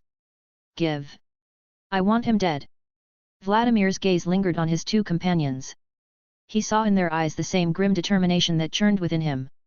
With a resigned sigh, he distributed the vials, his own hand trembling as he grasped the final one. Together, the 3 leaders, vampire, werewolf, and giant, raised their vials in a wordless, somber toast to vengeance. Their decision was made so swiftly that Harry didn't have time to act. He lunged forward, but before he could close the distance, the 3 leaders downed the black liquid in unison. The battlefield seemed to hold its breath for a single, agonizing moment. Time seemed to freeze. Then a violent wave of dark power burst around them, crackling and distorting the air. Emma and Fleur, standing behind protective wards some distance away, felt the force wash over them like a physical blow. Their hearts pounded in fright. The potion took hold in an instant, warping the trio's bodies in gruesome ways. Golgomath's massive form swelled to monstrous proportions, muscles bulging so large they looked ready to split his skin. Greyback's fur stood on end, stiffening into needle-like spikes, and his claws lengthened into savage talons. Vladimir's pale complexion darkened with thick black veins, and his crimson eyes glowed with a fierce, alien light. A roar broke from their throats, deep, savage, and filled with rage. The power radiating from their twisted forms bent the air itself, creating shockwaves that rattled the ward lines. Emma and Fleur clutched their chests, shaking with terror at the sudden surge of black magic. Before Harry could fully process the effects of the potions, Vladimir lunged at him. The vampire moved so fast he seemed to flicker across the space, striking with such force that Harry's arms nearly buckled as he parried with the sword of Gryffindor. Stronger than before, Harry thought, the flicker of surprise flashing in his eyes. But there was no time to dwell. His enhanced senses screamed a warning, and he twisted mid-step just in time to avoid Greyback, who slammed into the ground where Harry had been standing. The werewolf's claws raked deep furrows into the earth, his feral strength evident in every swipe. As Harry dodged upward into the air, a shadow loomed overhead, making his heart skip. Golgomath's colossal club came whistling through the air. Harry spun mid-leap to avoid the crushing blow, the ground below cratering as the club struck with thunderous force. Protego Maxima! Harry bellowed, throwing up his strongest shield as Vladimir and Greyback converged on him again. The barrier shimmered brilliantly under their combined assault, but the impact still sent Harry skidding backward, his boots scraping against the blood-soaked ground. Behind the wards, Emma gasped audibly, and Fla's voice rang out in a panicked cry. "Harry!" Harry couldn't afford to respond. His enemies moved with terrifying coordination, their enhanced abilities turning them into the most formidable opponents he had ever faced. Vladimir was too quick, Greyback too strong, and Golgomath too massive and powerful to stand idle. The trio pressed Harry relentlessly, their attacks unrelenting and merciless. Harry found himself moving purely on instinct, weaving through the storm of claws, strikes, and crushing blows in a precarious dance of steel, magic, and sheer willpower. Greyback lunged again, his claws aiming for Harry's chest. Harry twisted and slashed, Gryffindor's sword biting deep into Fenrir's ribs. It was a clean hit, blood spilling freely from the wound, but Greyback barely flinched. The werewolf, seemingly immune to pain, fought on with undiminished ferocity. A savage backhand from his clawed hand clipped Harry's shoulder, sending a jolt of pain through him and staggering him. The potion, Harry realized as he winced, pain flaring in his muscles. It's not just enhancing their strength, it's numbing them to pain. Despite his best efforts, Harry found himself increasingly pressed back, the ferocity of the trio forcing him to fight for every inch of ground. Golgomath's next swing came horizontally, a massive arc of death. Harry ducked, narrowly avoiding the club, only for the giant to reverse direction for a follow-up strike. Harry barely managed to conjure an ethereal shield with the Elder Wand, cushioning the blow. Even so, the impact sent him sprawling across the battlefield. Vladimir seized the opportunity, closing the distance in an instant. "Die, knight!" The vampire roared, slamming his claws down with deadly precision. Harry raised Gryffindor's sword just in time, sparks flying as the blades clashed. Gritting his teeth, Harry summoned wind magic from the Elder Wand, blasting Vladimir backward. The vampire tumbled a few yards, giving Harry a brief moment to recover, but Greyback was on him again, relentless. Harry whipped around and bashed the werewolf's snout with the pommel of his blade, cracking bone and spraying blood. Then he drove the sword into Greyback's shoulder, the enchanted steel slicing sinew and tissue. But the werewolf still lunged, jaws snapping at Harry's face. Harry yanked the blade free and rolled aside, grimacing as his injuries screamed for relief. The fight had become a battle of endurance. All three foes showed no sign of slowing, while Harry could feel his strength draining with every desperate block and strike. Amid the chaos, Golgomath's thunderous bellow cut through the air. The giant chieftain, his massive frame seeming even more monstrous under the moon's pale light, raised his colossal club easily twice the size of a man. With an earth-shaking roar, he lunged forward, his movements shockingly fast for a creature of his size. Each of his steps made the ground tremble beneath him. "I have you now, worm!" Golgomath bellowed, swinging the club in a deadly horizontal arc. Harry glanced around, seeking an escape, but Vladimir and Greyback moved in from each side. He had nowhere to go. Bracing himself, Harry raised the sword of Gryffindor and poured all his power into a final block. The collision shook the night like thunder, the impact numbing Harry's arms and shoulders. He and Golgomath locked weapons, Harry's sword slicing a groove into the center of the giant's club. They both staggered back, Golgomath's leg smashed into the ground with a grotesque crunch, while Harry nearly collapsed from the force of it all. White-hot pain flashed before his eyes.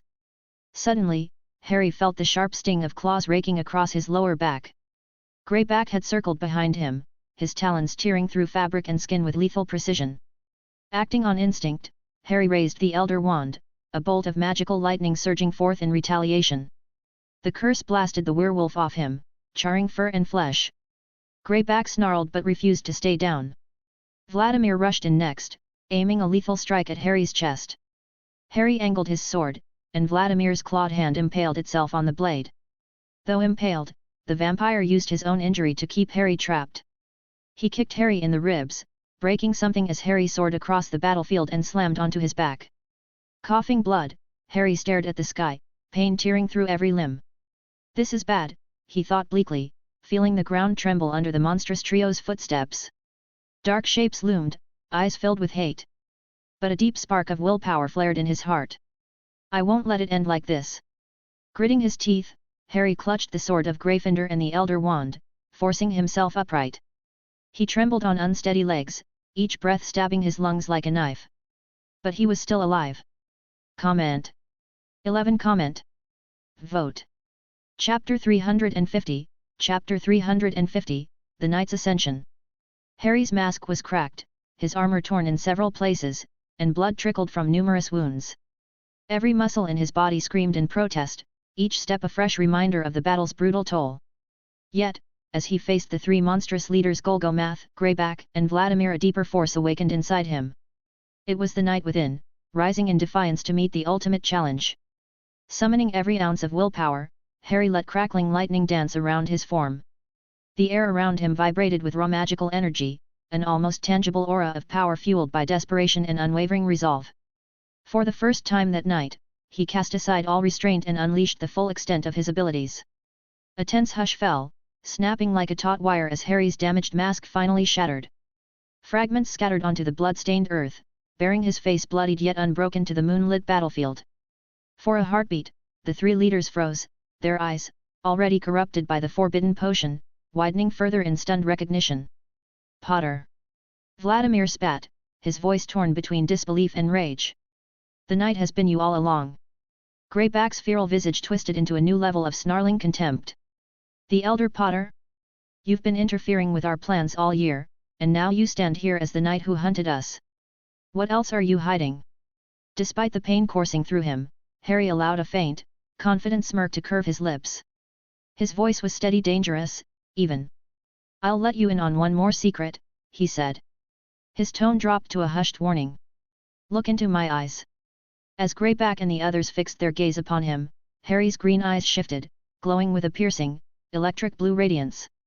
Greyback stumbled back half a step, his enhanced mind piecing together the implications. Blue eyes. He snarled, realization dawning. Don't tell me you're also the shadow assassin who's been decimating our elite forces these past months. Harry's smirk only widened in response, and that was all the confirmation they needed. Greyback snarled, his claws flexing with renewed bloodlust. Killing you will be so much sweeter now. My lord will love to see your broken corpse, Potter. Even if I die here, I'll take comfort in dragging you down with me. With a roar, Greyback threw himself forward, lunging at lightning speed. Harry sprang to meet him, feinting left in a calculated misdirection. The werewolf slashed at the empty air, exposing his torso for a brief, crucial instant. Harry seized that opportunity, twisting his hips and driving Gryffindor's sword upward beneath Greyback's ribcage. The enchanted blade sank to the hilt, and Greyback's eyes bulged with raw fury and agony. Yet he still lunged forward, desperate to shred Harry with his claws. Before the werewolf could retaliate, Harry directed a surge of raw magic through the Elder Wand. Conf Ringo. A deafening explosion ripped through the night, hurling Greyback's smoking body backward. It crashed into a newly formed crater several yards away. The force of the blast tore at Harry's own wounds, making him stumble. Golgomath capitalized on that weakness, howling as he heaved a stone chunk the size of a cart. The makeshift boulder smashed into Harry's side, flinging him like a rag doll. He slammed into a battered tree with a sickening thud, white-hot sparks dancing across his vision. Before he could fully recover, Vladimir rushed at him, clawed fingers slashing downward in a lethal arc. Acting on instinct, Harry rolled aside, narrowly escaping the fatal blow. Pivoting on one knee, he counterattacked with a sharp upward swing. Gryffindor's sword carved a deep diagonal gash across Vladimir's chest, spilling dark blood onto the scorched earth. Vladimir shrieked and staggered, his eyes wild with pain. Seizing the moment, Harry raised the Elder Wand and aimed it dead center. Reducto! He roared. A bolt of blue-white force struck Vladimir's face, twisting the vampire's head sharply. His body went limp, collapsing in a lifeless heap, crimson eyes rolling back into emptiness. That left only Golgomath, still gripping his jagged chunk of stone. The roar of blood in Harry's ears mixed with the crackle of flames devouring the battlefield. Both combatants were battered, trembling, and pushed to their limits. Golgomath slammed the stone onto the ground again in a show of rage, fissures rippling outward across the scorched terrain. Their eyes locked giant and wizard in a final, brutal standoff. With a furious bellow, Golgomath raised the stone overhead, intent on crushing Harry once and for all. Harry inhaled, finding that reserve of power deep inside him, allowing the knight's strength to surge like a gathering storm. As Golgomath brought the stone down in a pulverizing strike, Harry dashed forward, sliding beneath the catastrophic blow. The ground behind him exploded with stone and dirt, but he rose in a single motion, Gryffindor's sword carving a deep slash across Golgomath's colossal thigh. Bellowing in agony, the giant toppled to one knee. Harry vaulted onto the wounded leg, using it as a grim springboard to drive the sword of Gryffindor into Golgomath's massive chest. The blade tore through muscle and bone, piercing the giant's heart. A shudder racked Golgomath's entire frame, and he lurched backward.